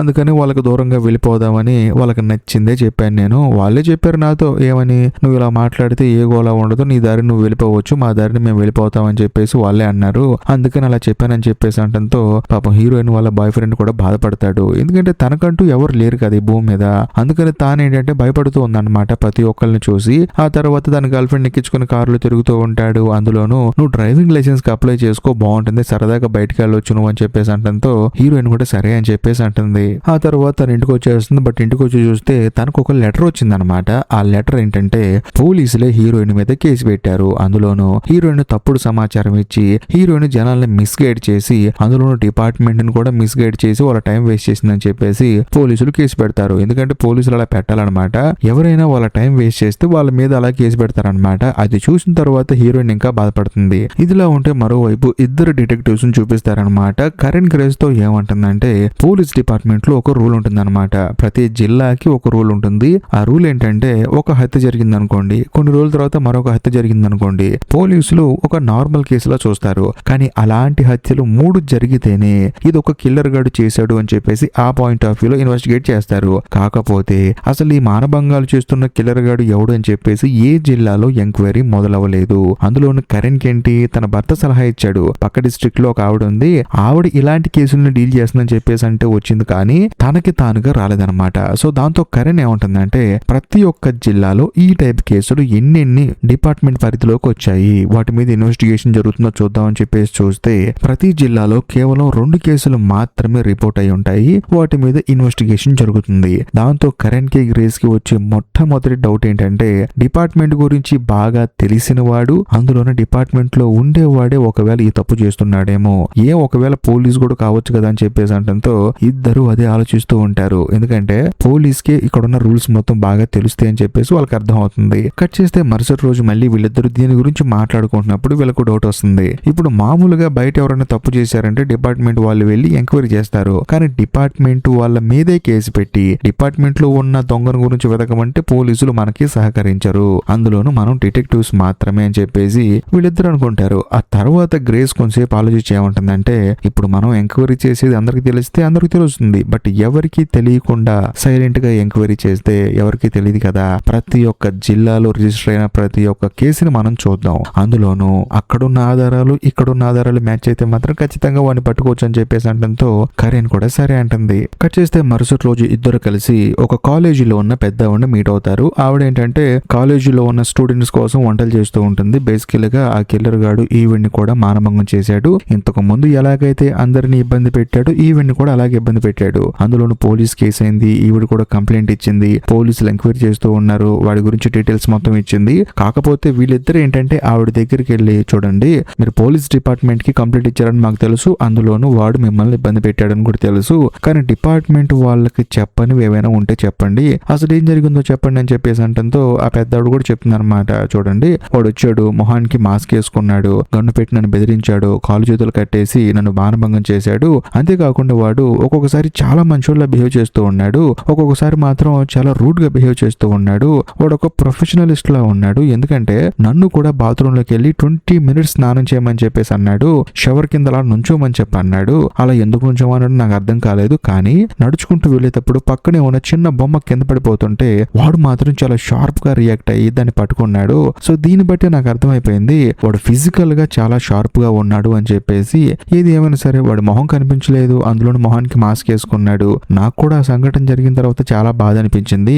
అందులో నుంచి బయటికి రావడానికి నాకు చాలా టైం పట్టింది, బట్ మీరిద్దరు ఆడోళ్ళు కాబట్టి మీరు అడిగారు కాబట్టి నేను చెప్తాను, వాడు మంచోడో చెడ్డోడో చెప్పడం నా వల్ల కావట్లేదు, కానీ వాడు మాత్రం చాలా పకడ్బందీగా ప్లాన్ చేసి మరీ చేస్తున్నాడు, అందులోని ఎటువంటి ఆధారాలు దొరకకుండా మంచం మీద ఉన్న దుప్పటి కూడా వాడు తీసుకెళ్లిపోతున్నాడు, వాడు ఒక ప్రొఫెషనల్ కిల్లర్ లా ఉన్నాడని చెప్పేసి అనడంతో వీళ్ళిద్దరికి అర్థమైపోతుంది ఎందుకు వాడు పోలీస్ కాకూడదు అని చెప్పేసి వీళ్ళిద్దరూ కలిసి డిపార్ట్మెంట్ లో ఉన్న పై అధికారిని మీట్ అవుతారు. మీట్ అయిన తర్వాత ఆయనకి జరిగింది మొత్తం చెప్తారనమాట, వీళ్ళ ఎంక్వైరీలో బయటపడిన ప్రతి ఒక్క విషయాన్ని ఆయనకి చెప్తారు, అంతేకాకుండా ఇదంతా చేసింది ఒక పోలీస్ అయ్యి ఎందుకు ఉండకూడదు అని చెప్పేసి అనడంతో ఆయన ఏమంటాడంటే ఇప్పుడు ఏమంటారు పోలీసులందరినీ ప్రతి ఒక్కరిని మీరు ఎంక్వైరీ చేస్తారా, ఈ విషయం బయటికి తెలిస్తే ఎంత బ్యాడ్ నేమ్ తెలుసా మనకి, అందులోనూ మీరు డిపార్ట్మెంట్ వాళ్ళని ఎంక్వైరీ చేస్తే డిపార్ట్మెంట్ వాళ్ళు తలెత్తుకుని బయట తిరగలరా, అసలు ఏం మాట్లాడుతున్నారు మీరు అని చెప్పేసి అంటంతో పాపం వీళ్ళిద్దరికి కోపం వచ్చేస్తుంది అనమాట, ఎందుకంటే వీళ్ళ పని వీళ్ళని సరిగా చేసుకునేవట్లేదు ఎవరు, అందరూ అడ్డొచ్చేస్తున్నారు, అందుకని వీళ్ళ కోపం వచ్చేస్తుంది. ఇదిలా ఉంటే మరోవైపు మన కథలో హీరోయిన్ చూపిస్తారు. బేసికల్ గా పోలీస్ డిపార్ట్మెంట్ హీరోయిన్ మీద కేసు పెట్టింది కదా, ఆ కేసు కోర్టులో హీరింగ్ వస్తుంది అనమాట. దాంతో హీరోయిన్ కూడా కోర్టుకి వెళ్తుంది. కాకపోతే ఎవరైనా లాయర్ ఉండాలన్నమాట. హీరోయిన్ కి ఏంటంటే పర్సనల్ గా లాయర్ లేకపోవడం వల్ల కోర్టు వల్ల హీరోయిన్ కి లాయర్ ని అపాయింట్ చేస్తాడు. అంతేకాకుండా ఆ లాయర్ హీరోయిన్ తో ఏమంటాడంటే, చూడమ్మా నువ్వు కేసుని వాపస్ తీసుకున్నావు, ఒకటి నేను భయపడి తీసుకున్నాను అంటే ఒక రకమైన ఇన్వెస్టిగేషన్ ఉంటుంది, లేదు నేను కావాలని తప్పు చేశానని చెప్పేసి ఒప్పుకుంటే ఇంకొక రకమైన జడ్జిమెంట్ ఉంటుందని చెప్పేసి అంటంతో హీరోయిన్ ఏమంటుందంటే, లేదు నేను తప్పు చేయలేదు, భయపడిదంతా చేశాను అని చెప్పేసి అంటంతో ఏం జరుగుతుందని చెప్పి అంటే ఆయన ఏమంటాడంటే, లేదమ్మా మనం ప్రూవ్ చేయాలి, ఇలా జరిగిందని ప్రూవ్ చేయాలి, నువ్వు ప్రూవ్ చేయకపోతే శిక్షలు ఇంకా కఠినంగా ఉంటాయి అని చెప్పేసి అంటాడు. దాంతో హీరోయిన్ కి భయం వేస్తుంది అనమాట. ఒకవేళ నేనే కావాలని చెప్పి ఇదంతా చేశానండి, పబ్లిసిటీ కోసం చేశాను, తప్పైపోయిందని చెప్పంటే ఏమంటారని చెప్పంటే, ఏముంది ఒక 3 వారాలు కౌన్సిలింగ్ కి పంపిస్తారు, 3 సార్లు వెళ్ళాలి వారానికి ఒకసారి, అంతేకాకుండా వేస్తే గీస్తే ఒక $500 ఫైన్ వేయచ్చు అని చెప్పేసి అంటంతో హీరోయిన్ కి ఏమనిపిస్తుంది అంటే ఇదే బెటర్లే అని చెప్పేసి జడ్జి గారి ముందు ఒప్పేసుకుంటుంది, నేను తప్పు చేశానండి, అందరి ముందు సింపతి కోసం ఇదంతా చేశానని చెప్పేసి అంటంతో జడ్జి గారు ఇంకొక ఆప్షన్ ఇస్తారు, చూడమ్మా నువ్వు ఎవరికి భయపడాల్సిన అవసరం లేదు, నీ మనసులో ఏదన్నా బాధ ఉన్నా భయం ఉన్నా చెప్పుకోమా అని చెప్పేసి అంటుంది. కానీ చుట్టూ చాలా మంది జనం ఉంటారనమాట. అందులోనూ ఆవిడేమంటుందంటే, ఇప్పుడు నువ్వు గనక పబ్లిసిటీ కోసం ఇదంతా చేశాను అని చెప్పేసి ఒప్పుకున్నావు అనుకో, ఫ్యూచర్ లో నువ్వు కేసు పెట్టినా సరే పోలీసులు అదిలో చూస్తారు, మళ్ళీ పబ్లిసిటీ కోసం చేసావు అని చెప్పేసి ఆలోచిస్తూ ఉంటారు, కాబట్టి ఆలోచించి చెప్పమ్మా అని చెప్పేసి అంటంతో హీరోయిన్ మాత్రం నిస్సందేహంగా లేదండి నేను పబ్లిసిటీ కోసం ఇదంతా చేశానని చెప్పేసి అంటంతో జడ్జి గారు కూడా సరే అని చెప్పేసి కేసు కొట్టేసి హీరోయిన్ కి $500 ఫైన్, ఆ తర్వాత తనకి ఏంటంటే కౌన్సిలింగ్ ఇవ్వమని చెప్పమంటారనమాట. అంటే 3 వారాలు. దాంతో హీరోయిన్ కూడా సరే అని చెప్పేసి అక్కడ నుంచి బయటకు వచ్చేస్తుంది. ఇదిలా ఉంటే మరోవైపు ఇద్దరు డిటెక్టివ్స్ ను చూపిస్తారనమాట. వాళ్ళిద్దరు ఏంటంటే ఆ కిల్లర్ గార్డ్ గురించి ఎంక్వైరీ చేస్తే తెలిసిన విషయాలేంటి, వాడికి రకరకాల భాషలొచ్చు, అందులోనూ వాడి కాలి మీద మచ్చ ఉంటుంది, ముఖ్యంగా వాడు చాలా షార్ప్ గా రియాక్ట్ అవుతున్నాడు, ఎటువంటి ఆధారాలు దొరకకుండా ఇదంతా చేస్తున్నాడంటే ఖచ్చితంగా వాడు మిలిటరీ వాడై ఉంటాడు. ఎందుకంటే మిలిటరీలో ఉన్నప్పుడు రకరకాల మనుషులు ఉంటారు, రకరకాల స్టేట్స్ నుంచి వస్తూ ఉంటారు, వాళ్ళకి రకరకాల భాషలు వస్తూ ఉంటాయి. సో మిలిటరీ బ్యాక్ డ్రాప్ నుంచి పోలీస్ డిపార్ట్మెంట్ లోకి వచ్చిన వాడై ఉంటాడు అని చెప్పేసి వాళ్ళ లిస్టు బయటికి తీయమంటారు. అంతేకాకుండా వాళ్ళ మీద చిన్న చిన్న కేసులుండి వాడు కొంచెం కోపిస్ట్ అయి ఉండి వాడు కొంచెం అబ్యూస్ చేసే గుణం ఉన్న వాడైతే ఇంకా మనం ఫిల్టర్ చేయడానికి బాగుంటుందని చెప్పేసి ఈ క్వాలిఫికేషన్స్ ఉన్న వాళ్ళందరూ లిస్టు బయటికి తీయమని డిపార్ట్మెంట్ లో ఉన్న వాళ్ళకి చెప్తే వాళ్ళు ఒక లిస్టు బయటికి తీస్తారు. అంటే మిలిటరీ నుంచి డైరెక్ట్ గా పోలీస్ డిపార్ట్మెంట్ కి వచ్చి వాడు కొంచెం మైండ్ అటు ఇటుగా ఉండి అంటే ఎక్కువ కోపడుతూ సడన్ గా మంచోడుగా మారుతూ వాడి మీద చిన్న చిత్తగా డిపార్ట్మెంట్ లో కేసులు ఉన్న వాళ్ళ లిస్టు బయటికి తీయమంటే వీళ్ళు ఒక లిస్ట్ తీస్తారనమాట. అది ఇదిలో ఉంటే మరోవైపు మన కథలో హీరోయిన్ చూపిస్తారు. హీరోయిన్ ఏంటంటే తనను చూసిన కోలిన్ అనే లేడీ వాళ్ళ ఇంట్లో ఉంటుంది. ఇంకొక ఆవిడ ఉంది కదా, ఆవిడ ఇంట్లో ఉంటుంది, పనులు చేసుకుంటూ ఉంటుంది. సడన్ గా అదే సమయంలో టీవీలో న్యూస్ వస్తుంది అనమాట. ఆ న్యూస్ ఏంటంటే ఇంతకు ముందు ఇద్దరు డిటెక్టివ్స్ వెళ్లి ఒక ఆవిడని ఎంక్వైరీ చేశారు కదా, కాలేజీలో పనిచేసే పెద్ద ఆవిడ గురించే వస్తుందన్నమాట న్యూస్ లో. కిల్లర్ గాడు ఈవెంట్ కూడా మానభంగం చేశాడు అని చెప్పేసి హీరోయిన్ ఏదైతే డిపార్ట్మెంట్ వాళ్ళకి ఆధారాలుగా చెప్పిందో అవన్నీ ఆవిడ కూడా చెప్తూ ఉంటుంది అనమాట. దాంతో అక్కడే ఉన్న కోలిన్ కి మైండ్ బ్లాక్ అయిపోతుంది. ఏంటమ్మా నువ్వు చెప్పిన ఆధారాలు ఆవిడ కూడా చెప్తుంది, ఒకవేళ నువ్వు చెప్పింది నిజం అని చెప్పేసి అంటంతో హీరోయిన్ కి ఏడుపు తనుకొచ్చేస్తుంది. అందులోనూ నాకెందుకో డౌట్ గా ఉంది, మనం పోలీస్ స్టేషన్ కి వెళ్దామని చెప్పేసి అంటంతో మళ్ళీ హీరోయిన్ కి భయం మొదలైపోతుంది. ఆ తర్వాత అవసరం లేదని చెప్పేసి వెళ్లి మంచం మీద పడుకుంటుంది. అందులోనూ డిస్ప్లే మీద మీకు కూడా ఇలాగే జరిగితే ఈ నెంబర్ కి కాంటాక్ట్ అవ్వండి అని చెప్పేసి డిపార్ట్మెంట్ వాళ్ళు ఒక నెంబర్ ఇస్తారనమాట. హీరోయిన్ ఏం చేస్తుందంటే డిపార్ట్మెంట్ కి కాల్ చేద్దాం అనుకుంటుంది, కానీ పోలీసులు అంటే భయం వేసి మళ్ళీ ఫోన్ పక్కన పడేస్తుంది. ఇదిలా ఉంటే మరోవైపు కరణ్ ఆ తర్వాత గ్రేస్ వీళ్ళిద్దరు ఏం చేస్తారంటే ఒక ఓల్డ్ కేసును కనిపెట్టి అందులోను ఆ అమ్మాయి వాళ్ళ ఇంటికి వెళ్తే ఆ అమ్మాయి వాళ్ళ అమ్మ ఉంటుంది అనమాట. ఆవిడకి ఒక విజిటింగ్ కార్డు ఇచ్చి, చూడండి మీ అమ్మాయి జీవితాన్ని నాశనం చేసిన ఆ కిల్లర్ గాడే ఇప్పుడు ఇవన్నీ చేస్తున్నాడేమో అని చెప్పేసి మాకు డౌట్ గా ఉంది, కాబట్టి మీ అమ్మాయి వచ్చిన తర్వాత మాకు కాంటాక్ట్ అవ్వమని చెప్పేసి ఆ విజిటింగ్ కార్డ్ లో ఉన్న నెంబర్ కి కాల్ చేయమని చెప్పేసి వాళ్ళిద్దరు అక్కడ నుంచి బయలుదేరి వెళ్తూ ఉంటారు. బట్ అలా వెళ్లేటప్పుడు ఇంతకు ముందు కరణ్ ఏదైతే అంబర్ అనే అమ్మాయి మానభంగం జరిగినప్పుడు అక్కడ ఎక్కువ సార్లు కనిపించిన కారు ఏదైతే ఉందో అది తన కళ్ళ ముందు వెళ్తూ ఉంటుంది. దాంతో కరణ్ కి మైండ్ బ్లాక్ అయిపోతుంది అనమాట. ఖచ్చితంగా ఆ కారుని ఫాలో చేయాలని చెప్పేసి కారుని ఫాలో చేసుకుంటూ వెళ్తుంది. వెళ్ళిన తర్వాత ఎంక్వైరీ చేసి చూస్తే ఆయన చూడటానికి ముసలతనలా ఉంటాడు, అందులోనూ ఫిజికల్ గా కూడా ఫిట్ గా ఉండడు, ఇంకా ముఖ్యంగా స్కిన్ టోన్ కూడా వేరేగా ఉంటుంది అనమాట. దాంతో కరణ్ కూడా పాపం ఇతనికి ఈ కేసుకు సంబంధం లేదని చెప్పేసి వదిలేస్తుంది. గ్రేస్ ఏం చేస్తుందంటే పోయిన ఎపిసోడ్ లో కరణ్ ఆ తర్వాత గ్రేస్ ఇద్దరు ఒక ఇంటికి వెళ్ళి మీ అమ్మాయి జీవితాన్ని నాశనం చేయాలనుకున్న వాడే మిగతా ఇవన్నీ చేస్తున్నాడేమో చెప్పేసి డౌట్ గా ఉంది, కాబట్టి మీ అమ్మాయితో మాట్లాడాలి అని చెప్పేసి అన్నారు కదా, అందులోని విజిటింగ్ కార్డు కూడా ఇచ్చి వచ్చారు కదా, ఆ అమ్మాయి ఏంటంటే నేను ఇంట్లో ఉన్నానండి రమ్మని చెప్పేసి అంటుంది. దాంతో గ్రేస్ ఆ అమ్మాయిని కనుక్కుందాం అని చెప్పేసి వెళ్తుంది. అందులోను కరణ్ ఏం చేస్తుందంటే ఆ అమ్మాయి కేసును డీల్ చేసిన పోలీస్ ఆఫీసర్ ని మీట్ అవుతుంది. మీట్ అయిన తర్వాత పోలీస్ ఆఫీసర్ ఏమంటాడంటే ఆ అమ్మాయి బేసికల్ గా పైనుంచి దూకేసిందండి, ఆ మానభంగాలు చేసే వాడి నుంచి తప్పించుకుందాం అని చెప్పేసి. దాంతో హాస్పిటల్లో జాయిన్ చేశారు, శరీరానికి బాగా దెబ్బలు తగిలాయి. సరే నేను కూడా వెళ్లి అమ్మాయిని ఈ కేసు గురించి ఎంక్వైరీ చేశాను, ప్రతి ఒక్కళ్ళ మీద డౌట్ ఉందని చెప్పేసి అంటుంది. ఇంటి పక్కన ఉన్నవాడు, ఎదురుగా ఉన్నవాడు, తెలిసిన వాడు, అటుగా వెళ్తున్నవాడు, ప్రతి ఒక్కళ్ళ మీద డౌట్ అని చెప్పేసి అంటుంటుంది. పర్టికులర్ గా ఇలా ఉంటాడు అని చెప్పేసి అనలేదు. దాంతో మాకే చిరాకు వచ్చేసింది. ఒక రోజు అయితే విచారించడానికి వచ్చిన పోలీస్ ఆఫీసర్ నే నువ్వే మానభంగం చేయడానికి వచ్చావు అని చెప్పేసి అంది.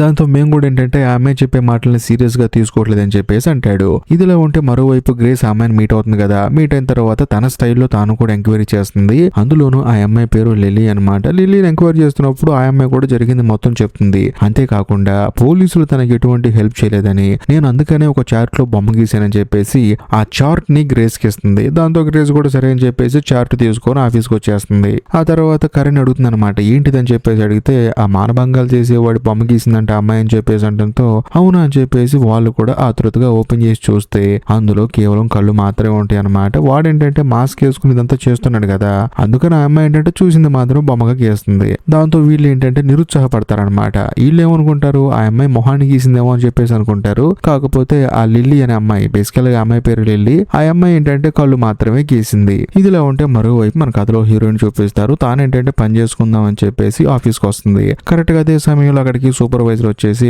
చూడమ్మా నీతో ఒక విషయం చెప్పాలి, నీ గురించి సోషల్ మీడియాలో అవ్వచ్చు, న్యూస్ ఛానల్లో అవ్వచ్చు, నీకు సంబంధించిన ఫొటోస్ అవ్వచ్చు, ఇవన్నీ రిలీజ్ అవటం వల్ల స్టోర్ కు వచ్చే ప్రతి ఒక్కరు నిన్నే చూస్తూ ఉన్నారు, ఇక్కడ పనిచేసే వాళ్ళు కూడా నీ గురించే మాట్లాడుకుంటూ ఉన్నారు, కాబట్టి బాగా డిస్టర్బెన్స్ గా ఉంటుంది, అందుకని నేను పనిలోంచి తీసేస్తున్నాము, ఏమనుకోవద్దు, అంతా సెట్ అయిపోయినా చూసుకుందాం అని చెప్పేసి అంటంతో హీరోయిన్ కూడా సరే అని చెప్పేసి క్యాజువల్ గా అక్కడి నుంచి నడుచుకుంటూ వచ్చేస్తుంది. ఇదిలా ఉంటే మరోవైపు హీరోయిన్ పెంచిన ఆ ఇద్దరు తల్లులను చూపిస్తారనమాట, జూడిత్ అలాగే కోలిన్ అనమాట. వీళ్ళిద్దరు మాట్లాడుకుంటూ ఉంటారు. అప్పుడు కోలిన్ అంటుంది చూడు టీవీలో చూపిస్తున్న వివరాల ప్రకారం నాకెందుకు హీరోయిన్ కూడా సేమ్ అలాగే జరుగుంటుంది, మనమే తప్పుగా అర్థం చేసుకుని ఉంటాం అని చెప్పేసి అంటంతో జూడిత్ ఏమంటుందంటే అర్థం చేసుకుని ఉండొచ్చు, కాకపోతే ఇప్పుడు నాకు నీకు కూడా ఇంతకుముందు ఇలాగే జరిగాయి, అలా జరిగినప్పుడు ఒక అమ్మాయిగా మనం ఎలా బాధపడ్డాము, అందులోంచి బయటికి రావడానికి మనకి చాలా టైం పట్టింది, అలాంటిది హీరోయిన్ మాత్రం చాలా క్యాజువల్ గా తన పని తను చేసుకుంటూ ఉంటుంది, ఎలా అని చెప్పేసి అంటంతో కోలిన్ ఏమంటుందంటే ఒక్కొక్క అమ్మాయి ఒకలా ఉంటుంది, అన్ని విషయాల్ని సీరియస్ గా తీసుకోదు,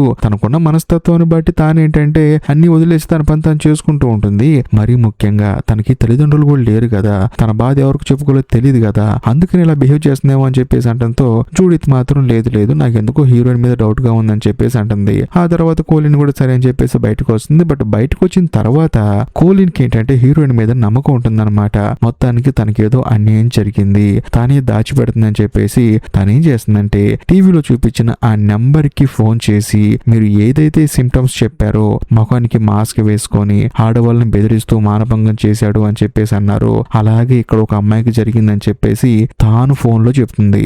అంతేకాకుండా కేసు కూడా రిజిస్టర్ అయిందని చెప్పేసి ఆ కేసు నెంబర్ ని ఆ పోలీస్ అతనికి ఇస్తుంది. ఎందుకంటే ఇవి వేరే వేరే స్టేట్స్ లో జరుగుతున్నాయి కదా, అందుకని కోలిన్ ఏం చేస్తుందంటే ఆ పోలీస్ కి చెప్తుంది. కట్ చేస్తే మరుసటి రోజు కరణ్ ఏంటంటే చర్చికి వెళ్తుంది అనమాట. వెళ్ళిన తర్వాత బయటకు వచ్చేటప్పుడు అక్కడ అంబర్ ని చూస్తుంది. చూసిన తర్వాత ఎలా ఉంది ఇప్పుడు అంతా ఓకేనా అని చెప్పేసి అంటంతో లేదు నాకు కొంచెం భయంగా ఉంటుంది, ఎవరైనా మగాళ్ళు నా వైపు వస్తుందని నాకు కొంచెం ఒంట్లో వణుకొచ్చేస్తుంది అని చెప్పేసి అంటంతో నువ్వేం కంగారు పడుకో, అంతా సెట్ అయిపోతుంది, కావాలంటే సపోర్ట్ గ్రూప్ దగ్గరికి వెళ్ళు, కౌన్సిలింగ్ తీసుకో, అంతా సెట్ అయిపోతుందని చెప్పేసి అంటంతో అంబర్ కూడా సరే అంటుంది.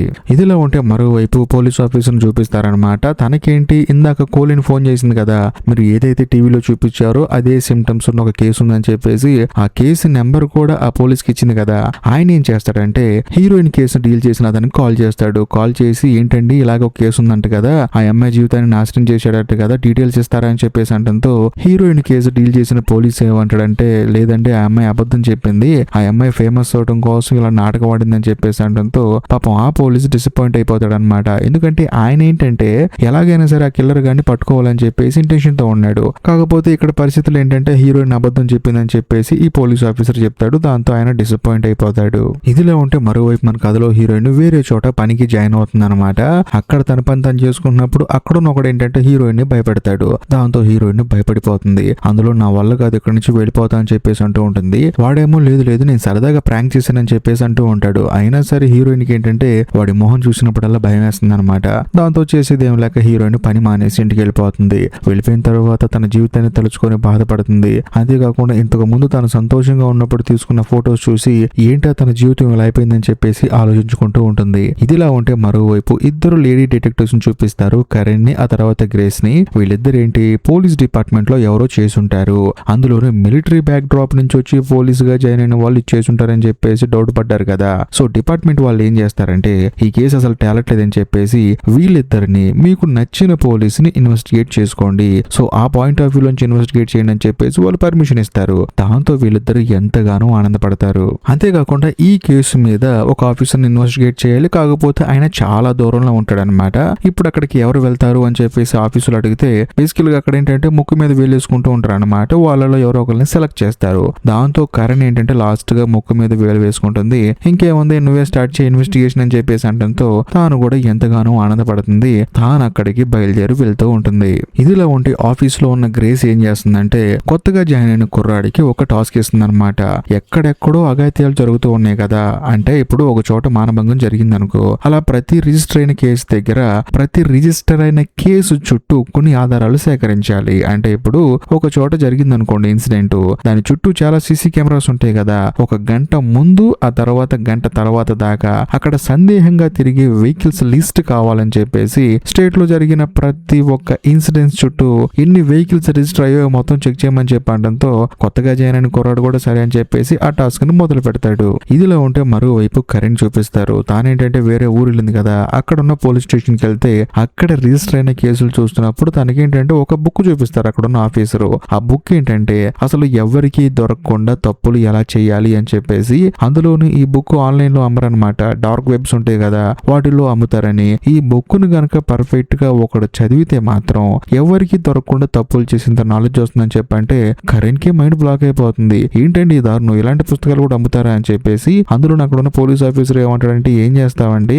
ఆ కిల్లర్ గాడు నాకు తెలిసి ఇలాంటి పుస్తకాలని ఫాలో అవుతున్నాడేమో అని చెప్పేసి అంటంతో కరెంట్ కే మైండ్ బ్లాక్ అయిపోతుంది. కట్ చేస్తే ఇప్పుడు గ్రేస్ ని చూపిస్తారు. గ్రేస్ ఏం చేస్తుందంటే మిలిటరీ బ్యాక్ డ్రాప్ నుండి పోలీస్ అయిన వాళ్ళ లిస్టు బయటకు తీస్తుంది. అంతేకాకుండా డిపార్ట్మెంట్ లోకి వచ్చిన తర్వాత డొమెస్టిక్ వైలెన్స్ చేసిన వాళ్ళ లిస్టు బయటకు తీస్తుంది. అంటే డిపార్ట్మెంట్ లోకి వచ్చిన తర్వాత వేరే వాళ్ళని కొట్టడం లేకపోతే ఇబ్బంది పెట్టడం అలాంటి కేసులు ఉంటాయి కదా, ఆ లిస్ట్ లో ఎవరైనా పోలీసు ఉన్నారని చెప్పేసి 2 లిస్టులు బయటకు తీసి బాగా ఎంక్వైరీ చేస్తే అందులో ఒక పోలీస్ పేరు బయటపడుతుంది. దాంతో తాను ఫిక్స్ అయిపోతుంది ఇతన్ని ఎంక్వైరీ చేయాలి అని చెప్పేసి. కాకపోతే మనోడిని డైరెక్ట్ గా ఎంక్వైరీ చేస్తే పోలీస్ కాబట్టి కొంచెం అలర్ట్ అయిపోతాడు. అందుకని గ్రేస్ ఏం చేస్తుందంటే మనోడు ప్లేయర్ అనమాట, స్పోర్ట్స్ మీద ఎక్కువ ఇంట్రెస్ట్ ఉంది. అందుకని తానేం చేస్తుందంటే డిపార్ట్మెంట్ వాళ్ళకి కాల్ చేసి మేము ఒక టోర్నమెంట్ రన్ చేస్తున్నాము, పలానా ప్లేయర్ మాకు కావాలి కాబట్టి కాంటాక్ట్ నెంబర్ ఇస్తారా అని చెప్పేసి అంటంతో డిపార్ట్మెంట్ వాళ్ళు కూడా సరే అని చెప్పేసి క్యాజువల్ గా ఆ పోలీస్ నెంబర్ గ్రేస్ కి ఇస్తారు. కట్ చేస్తే మరుసటి రోజు లిల్లీ ఏంటంటే డిపార్ట్మెంట్ కి వచ్చి గొడవ చేస్తూ ఉంటుంది. లిల్లీ అంటే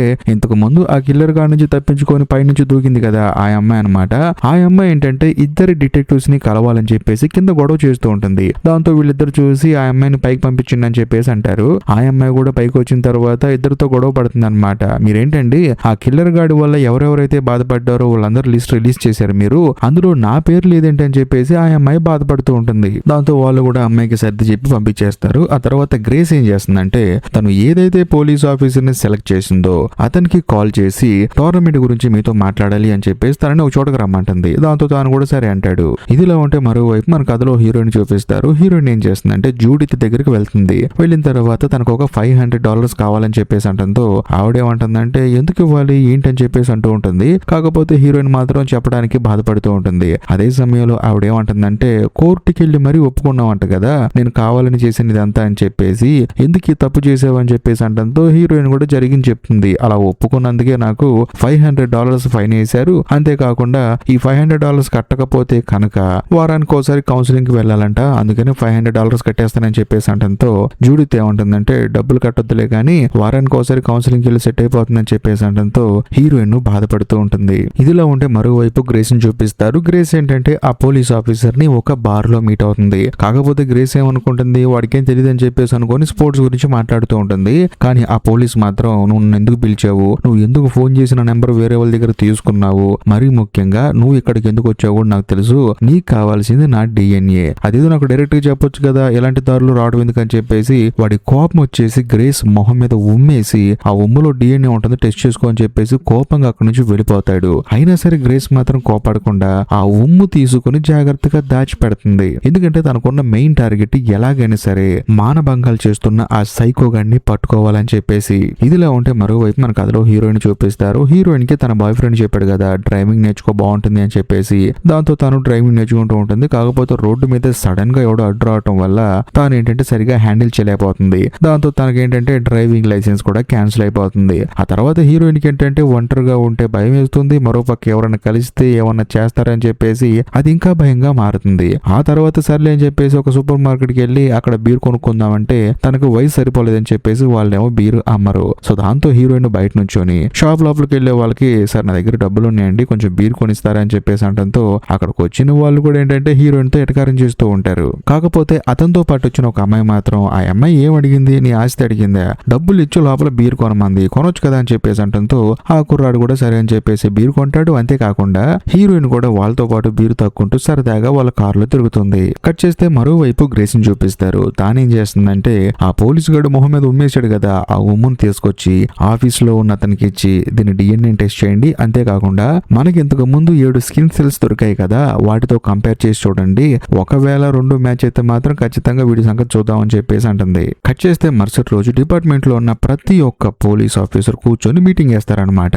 అది కూడా సైకో గడ్ గురించే వాడిని పట్టుకుంటున్నారా, ఏ ప్రాసెస్ లో పట్టుకుంటున్నారు, ఎంతవరకు వచ్చిందని చెప్పేసి మీటింగ్ చేసుకుంటారు. దాంతో గ్రేస్ ఆ తర్వాత కరణ్ ఏంటంటే ఎక్స్ప్లెయిన్ చేస్తూ ఉంటారు. అందులోనూ గ్రేస్ కి అయితే కోపం వచ్చేస్తుంది. ఎవరు సరిగ్గా సహకరించట్లేదు, కేసు ముందుకెళ్లట్లేదు, ఎటువంటి ఆధారాలు దొరకట్లేదు అని చెప్పేసి అంటూ ఉంటుంది. కరెక్ట్ గా అదే సమయంలో కొత్తగా చేయనని కుర్రాడు కదా ఆడేంటంటే కొంచెం లేట్ గా వస్తాడు అనమాట. మెల్లగా లోపలికి వచ్చి వాళ్ళతో పాటు కూర్చుంటాడు. అలా కూర్చొని కొంత సమయానికి అందరూ ఏంటంటే మాట్లాడుకొని ఎలాగైనా సరే మనం పట్టుకోవాలని చెప్పేసి అందరూ వెళ్లిపోయే సమయానికి సడన్ గా కొత్తగా చేయనని కుర్రాడు ఏమంటాడంటే సార్ నాకు ఒక ఆధారం దొరికిందండి. ఇంతకు ముందు మా ఇద్దరు డిటెక్టివ్స్ కరణ్ ఆ తర్వాత గ్రేస్ వాళ్ళిద్దరు నాకు ఇచ్చిన టాస్క్ ఏంటంటే ఎక్కడైతే ఈ మానభంగాలు జరుగుతూ ఉన్నాయో జరగటానికి గంట ముందు జరిగిన గంట తర్వాత ఏ వెహికల్ ఎక్కువ అక్కడ తిరుగుతుందో చూడు, అంతేకాకుండా ప్రతి ఒక్క సంఘటన దగ్గర అదే వెహికల్ మళ్ళీ రిపీట్ అవుతుందో లేదో చూడు అని చెప్పేసి చెక్ చేయమన్నారు. నేను మొత్తం చెక్ చేసిన తర్వాత ఒక వెహికల్ ని పట్టుకున్నాను. ఆ వెహికల్ నెంబర్ వచ్చేసి 66GTF1 అని చెప్పేసి అంటంతో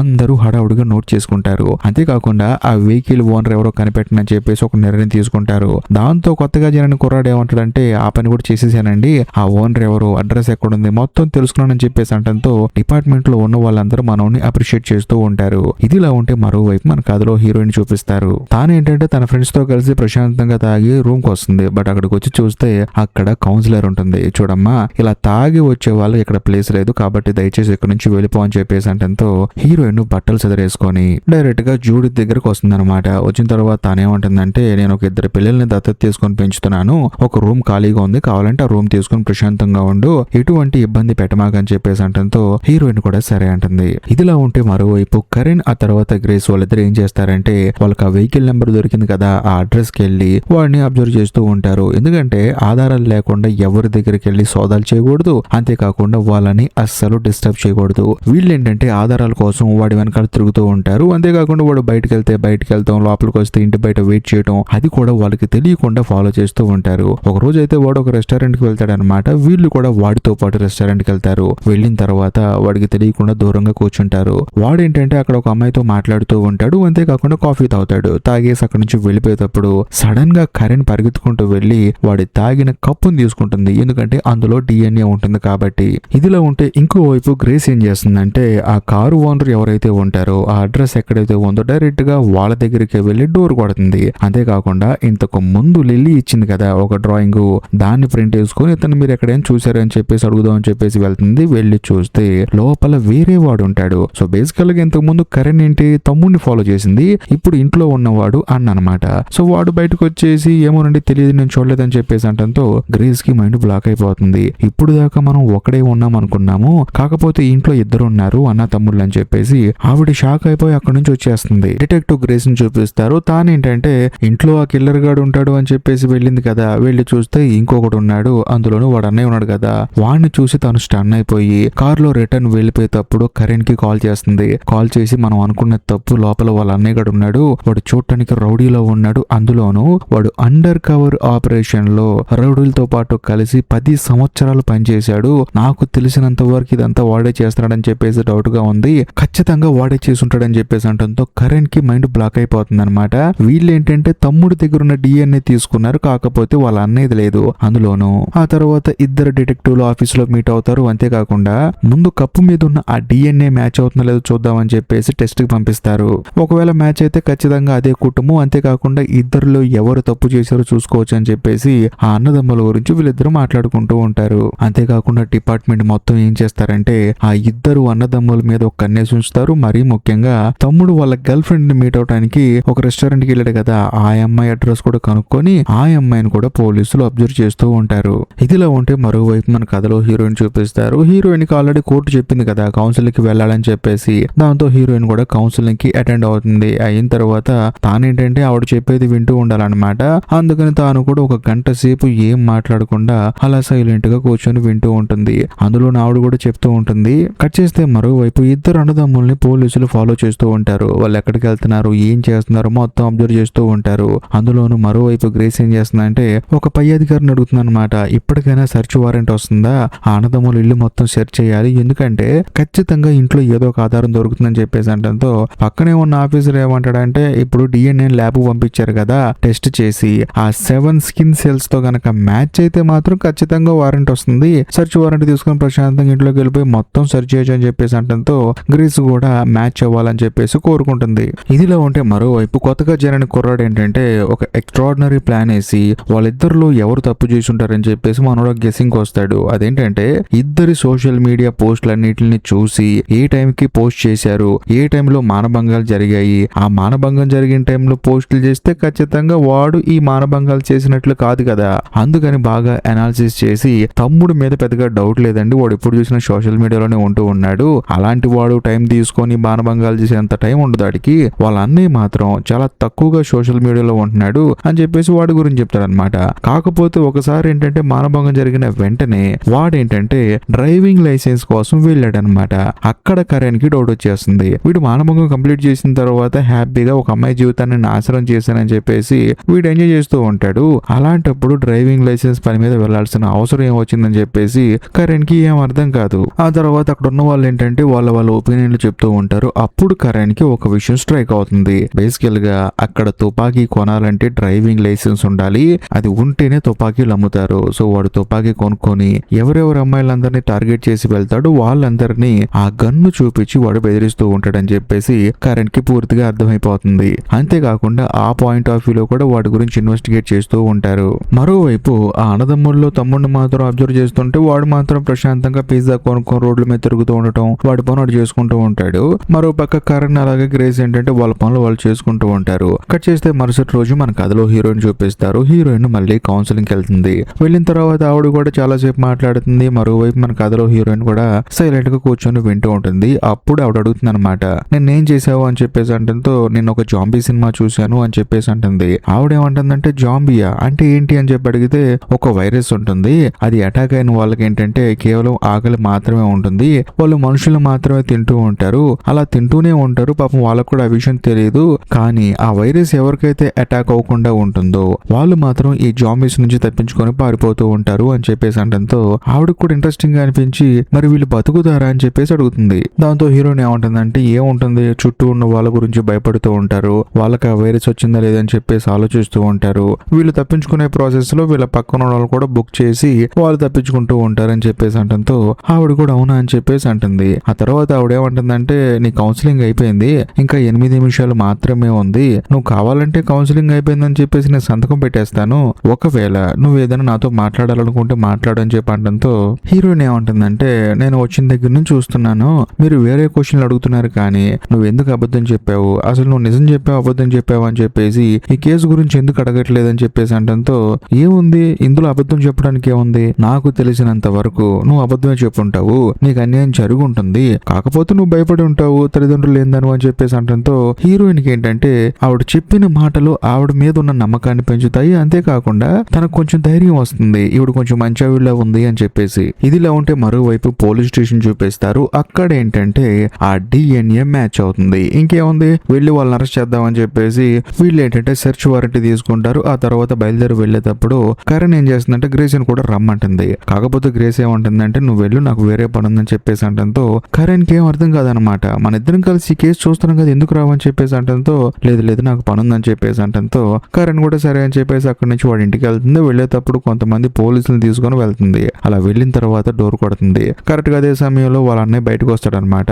వచ్చిన తర్వాత ఇదిగో సెర్చ్ వారెంట్ అని చెప్పేసి ఒక కేసులో నీ మీద డౌట్ గా ఉందని చెప్పేసి తనని అరెస్ట్ చేస్తారు. చేతికి హ్యాండ్ కఫ్స్ చేస్తారు. సడన్ గా కరణ్ కి ఏంటంటే వాడి కాలు మీద మచ్చ ఉందా లేదా అని చెప్పేసి చెక్ చేస్తుందో చూస్తే నిజంగానే మచ్చ ఉంటుంది. అదే సమయంలో కరణ్ ఆ అన్నగాడితో ఏమంటుందంటే చూడు, ఆడవాళ్ళని మానభంగం చేస్తున్న వాడి కేసులో నేను ఎంక్వైరీ చేయాలనుకుంటున్నాము, కాబట్టి నువ్వు ఇన్వెస్టిగేషన్ కి సహకరిస్తావా లేకపోతే లాయర్ తో మాట్లాడుకొని ఆ తర్వాత ఇన్వెస్టిగేషన్ కి సహకరిస్తావా అని చెప్పేసి అంటంతో నాకు లాయర్ కావాలి అని చెప్పేసి అంటాడు. దాంతో కరణ్ కూడా సరే అంటుంది. అదే సమయంలో తమ్ముడిని కూడా అరెస్ట్ చేస్తారనమాట. ఎందుకు అరెస్ట్ చేస్తున్నారండి బాబు అని చెప్పేసి మనోడు టెన్షన్ పడిపోతూ ఉంటాడు. మ్యాటర్ మొత్తం చెప్పిన తర్వాత అవునా అని చెప్పేసి మనోడు కూడా షాక్ అయిపోతాడు. ఆ తర్వాత ఇద్దరిని అరెస్ట్ చేసి తీసుకెళ్లిపోతారు. ఆ తర్వాత కరణ్ ఏం చేస్తుందంటే ఇంటి లోపలికి వెళ్ళి మొత్తం వెతుకుతూ ఉంటుంది అనమాట. అలా వెతికేటప్పుడు అక్కడ చాలా పెన్ డ్రైవ్స్ కనిపిస్తూ ఉంటాయి, చాలా సిడీస్ కనిపిస్తూ ఉంటాయి.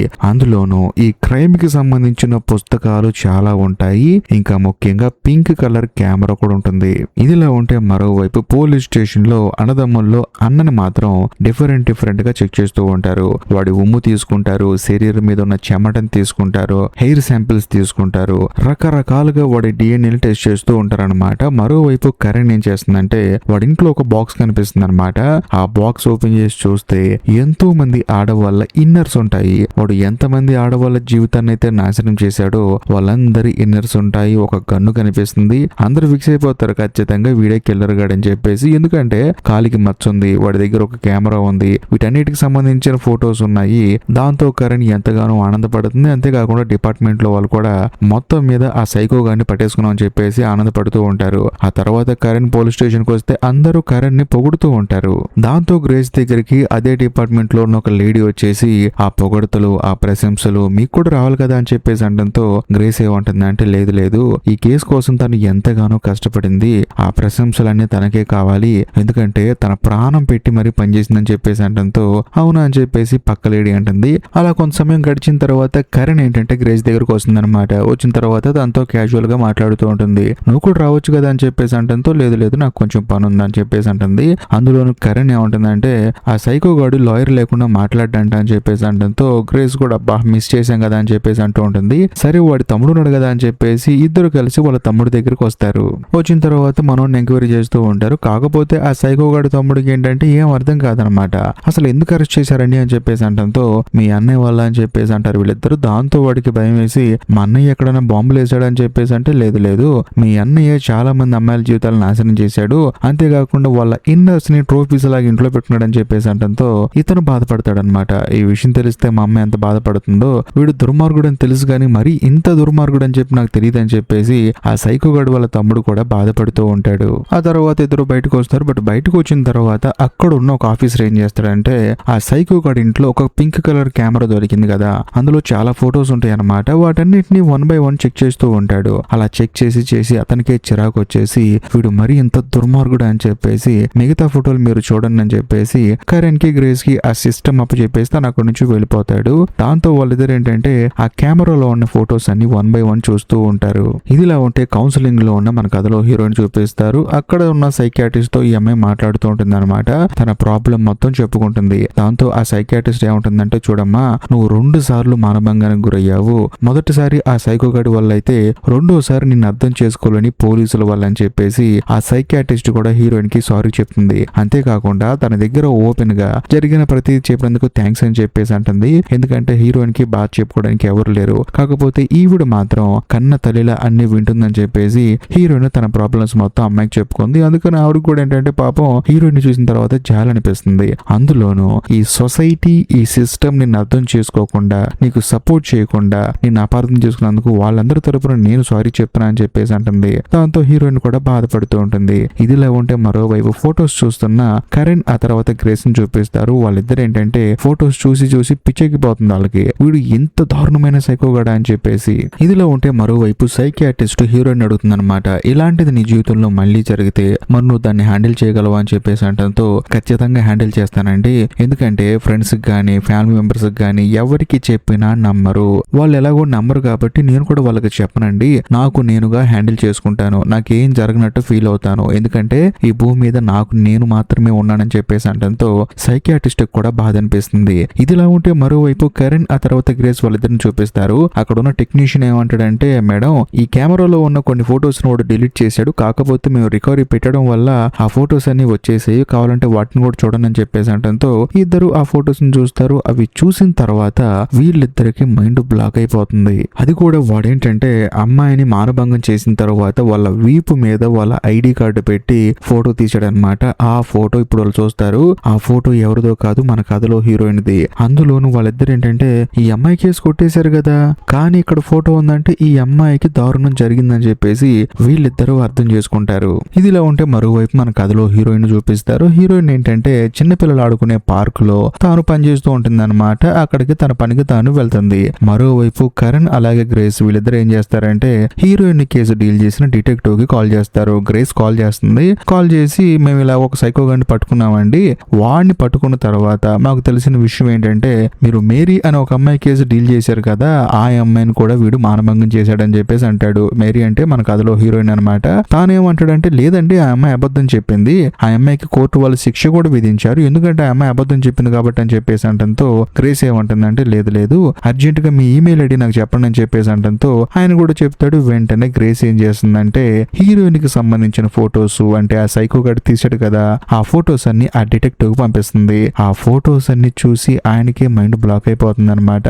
ఎందుకంటే హీరోయిన్ కి నిజంగానే అన్యాయం జరిగింది. కాకపోతే డిపార్ట్మెంట్ వాళ్ళు ఈ డిటెక్టివ్ ఏంటంటే హీరోయిన్ ని సరిగా ఇన్వెస్టిగేట్ చేయకుండా తనని భయపెట్టి తనకి సహకారంగా ఉండకుండా తానే తప్పు చేసిందన్నట్టు ప్రొజెక్ట్ చేసి చివరికి తానికే శిక్ష పడేలా చేశారు. పాప ఇదంతా తెలిసిన తర్వాత డిటెక్టివ్ కే బాధ అనిపిస్తుంది. ఆ తర్వాత డైరెక్ట్ గా వచ్చేసి కరణ్ ని గ్రేస్ ని మీట్ అవుతాడనమాట. మీట్ అయిన తర్వాత వాళ్ళు కూడా తనకు అన్ని చెప్తారు. అంతేకాకుండా వాళ్ళు ఇప్పటి వరకు ఏదైతే ఇన్వెస్టిగేట్ చేశారో ఆ ఫైల్స్ అన్ని ఒక టేబుల్ మీద పెట్టి చూడండి, మీరు ప్రతి ఒక్క ఫైల్ ని హ్యాపీగా చూడొచ్చు, మీరు కూడా తెలుసుకోండి ఆ సైకో గడ్ గురించి అని చెప్పేసి అంటంతో ఈ డిటెక్టివ్ కూడా సరే అని చెప్పేసి లోపలికి వెళ్తాడు. కూర్చొని ఒక్కొక్క ఫైల్ ని చూస్తూ ఉంటాడు. అదంతా చూసిన తర్వాత ఈ డిటెక్టివ్ కి అర్థమైపోతుంది అనమాట తన జీవితంలో తాను ఎంత పెద్ద తప్పు చేశాను అని చెప్పేసి. ఎందుకంటే హీరోయిన్ ని కరెక్ట్ గా అర్థం చేసుకుంటే, హీరోయిన్ మాట కరెక్ట్ గా వింటే మాత్రం పాపం హీరోయిన్ ఈ రోజు ఇలా ఉండేది కాదు అని చెప్పేసి తనకు అర్థమైపోతుంది. ఎందుకంటే సమాజంలో ఆ తర్వాత కోర్టు ముందు హీరోయిన్ ఒక ముద్దాయిలా నిలబడింది. కానీ నిజం చెప్పాలంటే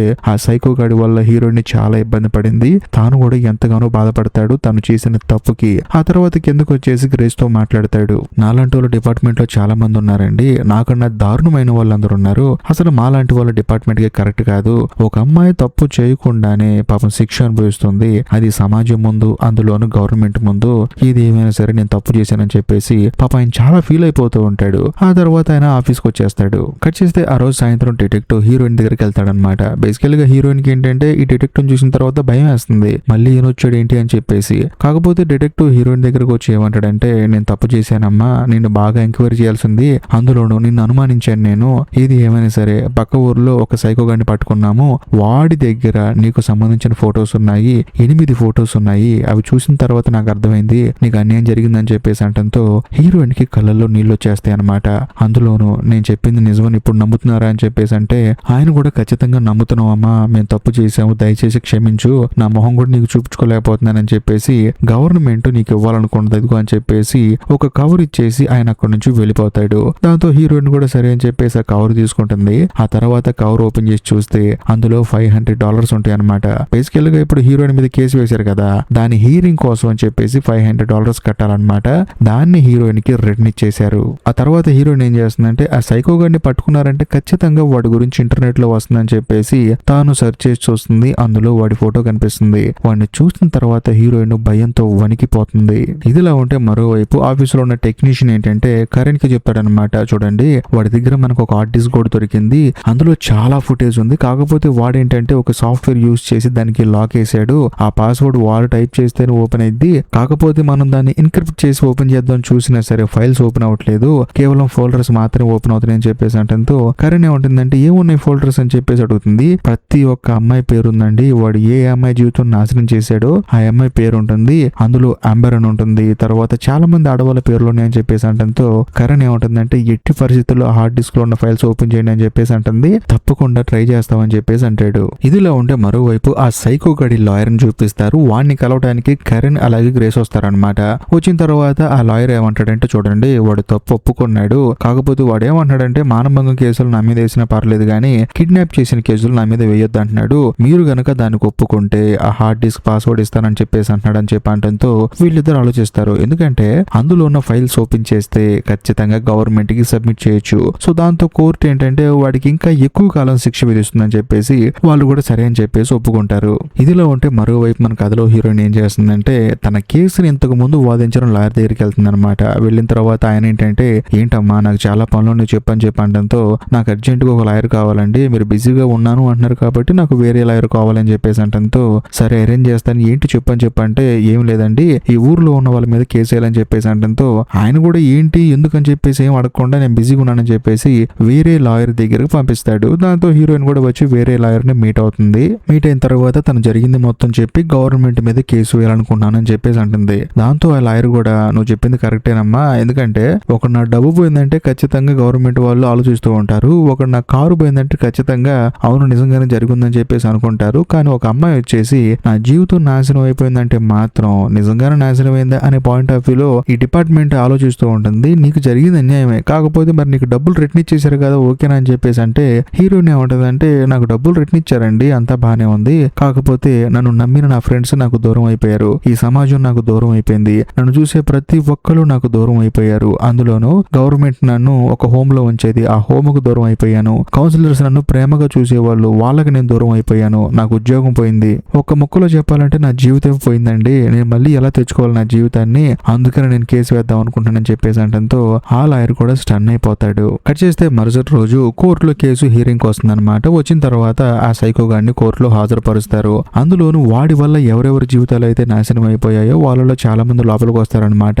అందులో లిల్లీ అనే అమ్మాయి మాట్లాడుతూ ఉంటుంది, అంటే దూకి పారిపోయింది కదా ఆ అమ్మాయి మాట్లాడుతుంది, వీడి వల్ల నాకు సమాజం మీద గౌరవం పోయింది, భయం వచ్చేసింది, ఎవరిని చూసినా భయం పడుతుంది, నేను నిజం చెప్పినా సరే బయట సమాజం యాక్సెప్ట్ చేయట్లేదు, అందులోనూ నా కెరియర్ నాశనం అయిపోయింది వీడి వల్ల అని చెప్పేసి అంటుంది. ఆ తర్వాత ముసలావిడింది కదా ఆ పెద్ద ఆవిడ లెగిసి కోర్టులో జడ్జి గారు అడుగుతుంది అనమాట, వాడితో నేను మాట్లాడొచ్చా అని చెప్పేసి అంటుంది. దాంతో జడ్జి గారు కూడా పర్మిషన్ ఇస్తారు. అప్పుడు ఆ పెద్ద ఆవిడ ఏమంటుందంటే ఒరే నాకు వయసు అయిపోయింది, అందులో నేను అందరు అమ్మాయిలాగా బయట తిరిగేదాన్ని కూడా కాదు, ఇంట్లోనే ఉంటున్నాను, నా జీవితాన్ని ఎందుకు నాశనం చేసావని చెప్పేసి అంటంతో ఆ సైకో గడు మాత్రం అలాగే చూస్తూ ఉంటాడు. కట్ చేస్తే మరోవైపు మన కథలో హీరోయిన్ చూపిస్తారు. హీరోయిన్ ఏంటంటే ఆ లాయర్ ని మీట్ అవుతుంది. మీట్ అయిన తర్వాత ఆయన కూడా చెప్తాడు అనమాట హీరోయిన్ కి, చూడమ్మా ఇప్పుడు నువ్వు సిస్టమ్ మీద కేసు పెడితే ఖచ్చితంగా వాళ్ళు ఏదో ఒక విధంగా నేను ఇబ్బంది పెడతారు, ఎందుకంటే సిస్టమ్ లో చాలా మంది గొప్ప గొప్ప వ్యక్తులు ఉన్నారు, కాబట్టి నేను నీకు ఒక ఆఫర్ ఇస్తాను, నేను వాళ్ళతో మాట్లాడాను, వాళ్ళు ఏమన్నారంటే నీ జీవితం నాశనం అయిపోయిందని చెప్పేసి నువ్వు బాధపడుతున్నావు కాబట్టి నీకు 1,50,00,000 డబ్బులు ఇస్తామన్నారు, సెటిల్మెంట్ కి ఓకేనా అని చెప్పేసి అంటంతో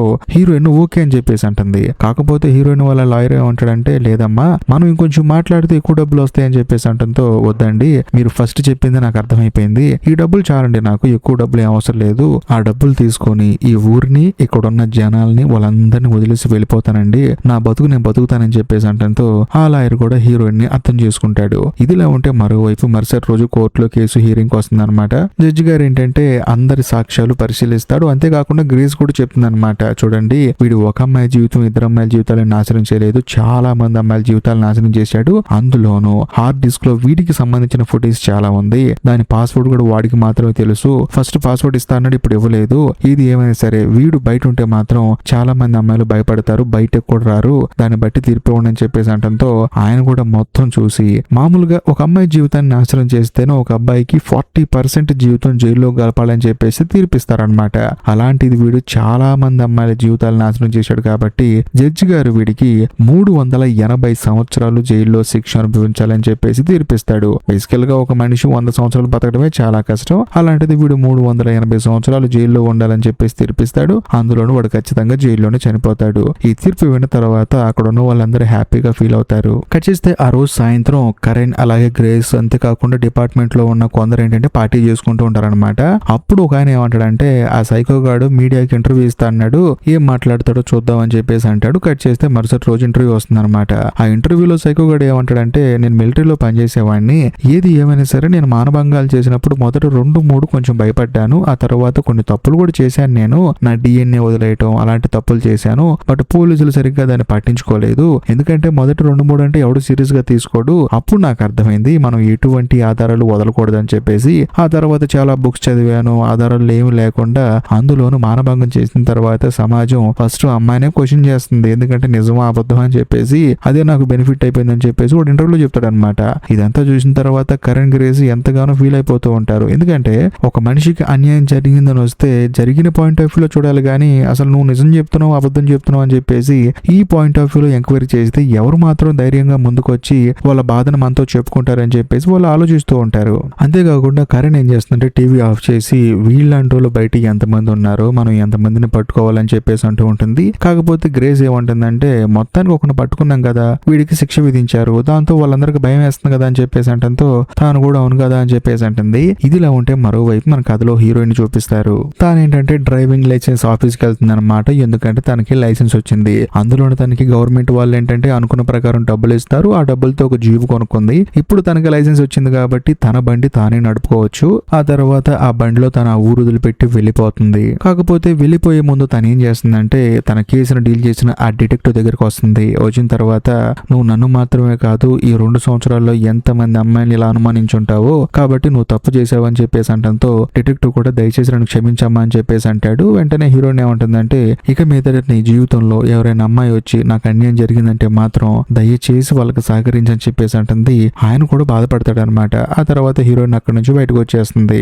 ఆ తర్వాత ఒక మౌంటైన్ కి వెళ్ళి అక్కడ నుంచొని ప్రశాంతంగా సన్సెట్ చూస్తుంది అనమాట. అందులోనూ కరణ్ కి కాల్ చేస్తుంది హీరోయిన్. దాంతో కరణ్ కూడా కాల్ లిఫ్ట్ చేసి ఎవరండి అని చెప్పేసి అంటుంది. నా పేరు మేరీ అని చెప్పేసి అంటంతో కరణ్ కి అర్థమైపోతుంది ఫోన్ చేసింది హీరోయిన్ అని చెప్పేసి. అందులోనూ హీరోయిన్ ఏమంటుందంటే థ్యాంక్స్ అండి, ఒక స్టేజ్ లో నేను ఆత్మహత్య చేసుకుందాం అనుకున్నాను. ఏది ఏమైనా సరే మీరు ఆ సైకో గాన్ని పట్టుకోవటం వల్ల నా జీవితం మారిపోయింది. నా జీవితం మొత్తం కష్టపడి సంపాదిస్తే ఎంతైతే డబ్బులు వస్తాయో అంత డబ్బులు వచ్చాయి నాకు. సో ఏది ఏమైనా సరే మళ్ళీ నా జీవితాన్ని నేను కొత్తగా స్టార్ట్ చేస్తున్నాను. నాలాంటి చాలా మంది అమ్మాయిలు జీవితాలను కొత్తగా స్టార్ట్ చేయడానికి మీరే కారణం, కాబట్టి థ్యాంక్స్ అని చెప్పేసి అంటంతో కరణ్ కూడా ఏమంటుందంటే అది మా బాధ్యత అమ్మా అని చెప్పేసి అంటుంది. ఆ తర్వాత ఇద్దరు మాట్లాడుకుంటారు. ఆ తర్వాత హీరోయిన్ కూడా సరే అండి బాయ్ అని చెప్పేసి కాల్ కట్ చేస్తుంది. ఆ తర్వాత వెంటనే కరణ్ ఏం చేస్తుందంటే గ్రేస్ కి ఫోన్ చేసి ఇలాగా మేరీ కాల్ చేసింది, మనం ఫొటోస్ చూసాం కదా ఆ అమ్మాయి మన ఇద్దరికి థ్యాంక్స్ చెప్పిందని చెప్పేసి అంటంతో గ్రేస్ కూడా ఎంతగానో ఆనందపడుతుంది. ఇంతటితో ఈ సిరీస్ అయిపోతుంది. నిజం చెప్పండి ఈ సిరీస్ మీకు బాగా నచ్చిందా? ఒకవేళ నచ్చితే మాత్రం ఖచ్చితంగా లైక్ చేయండి, షేర్ చేయండి, కామెంట్ చేయండి. మీ కామెంట్ కోసం నేను వెయిట్ చేస్తూ ఉంటాను. అంతేకాకుండా ఇలాంటి అద్భుతమైన సిరీస్లు మన ఛానల్లో ఇంకా చాలా రాబోతున్నాయి. కాబట్టి ఆ వచ్చే సిరీస్లన్నీ మీరు మిస్ అవ్వకుండా ఉండాలంటే మన ఛానల్ని సబ్స్క్రైబ్ చేసి బెల్ ఐకాన్ ప్రెస్ చేయండి. బాయ్.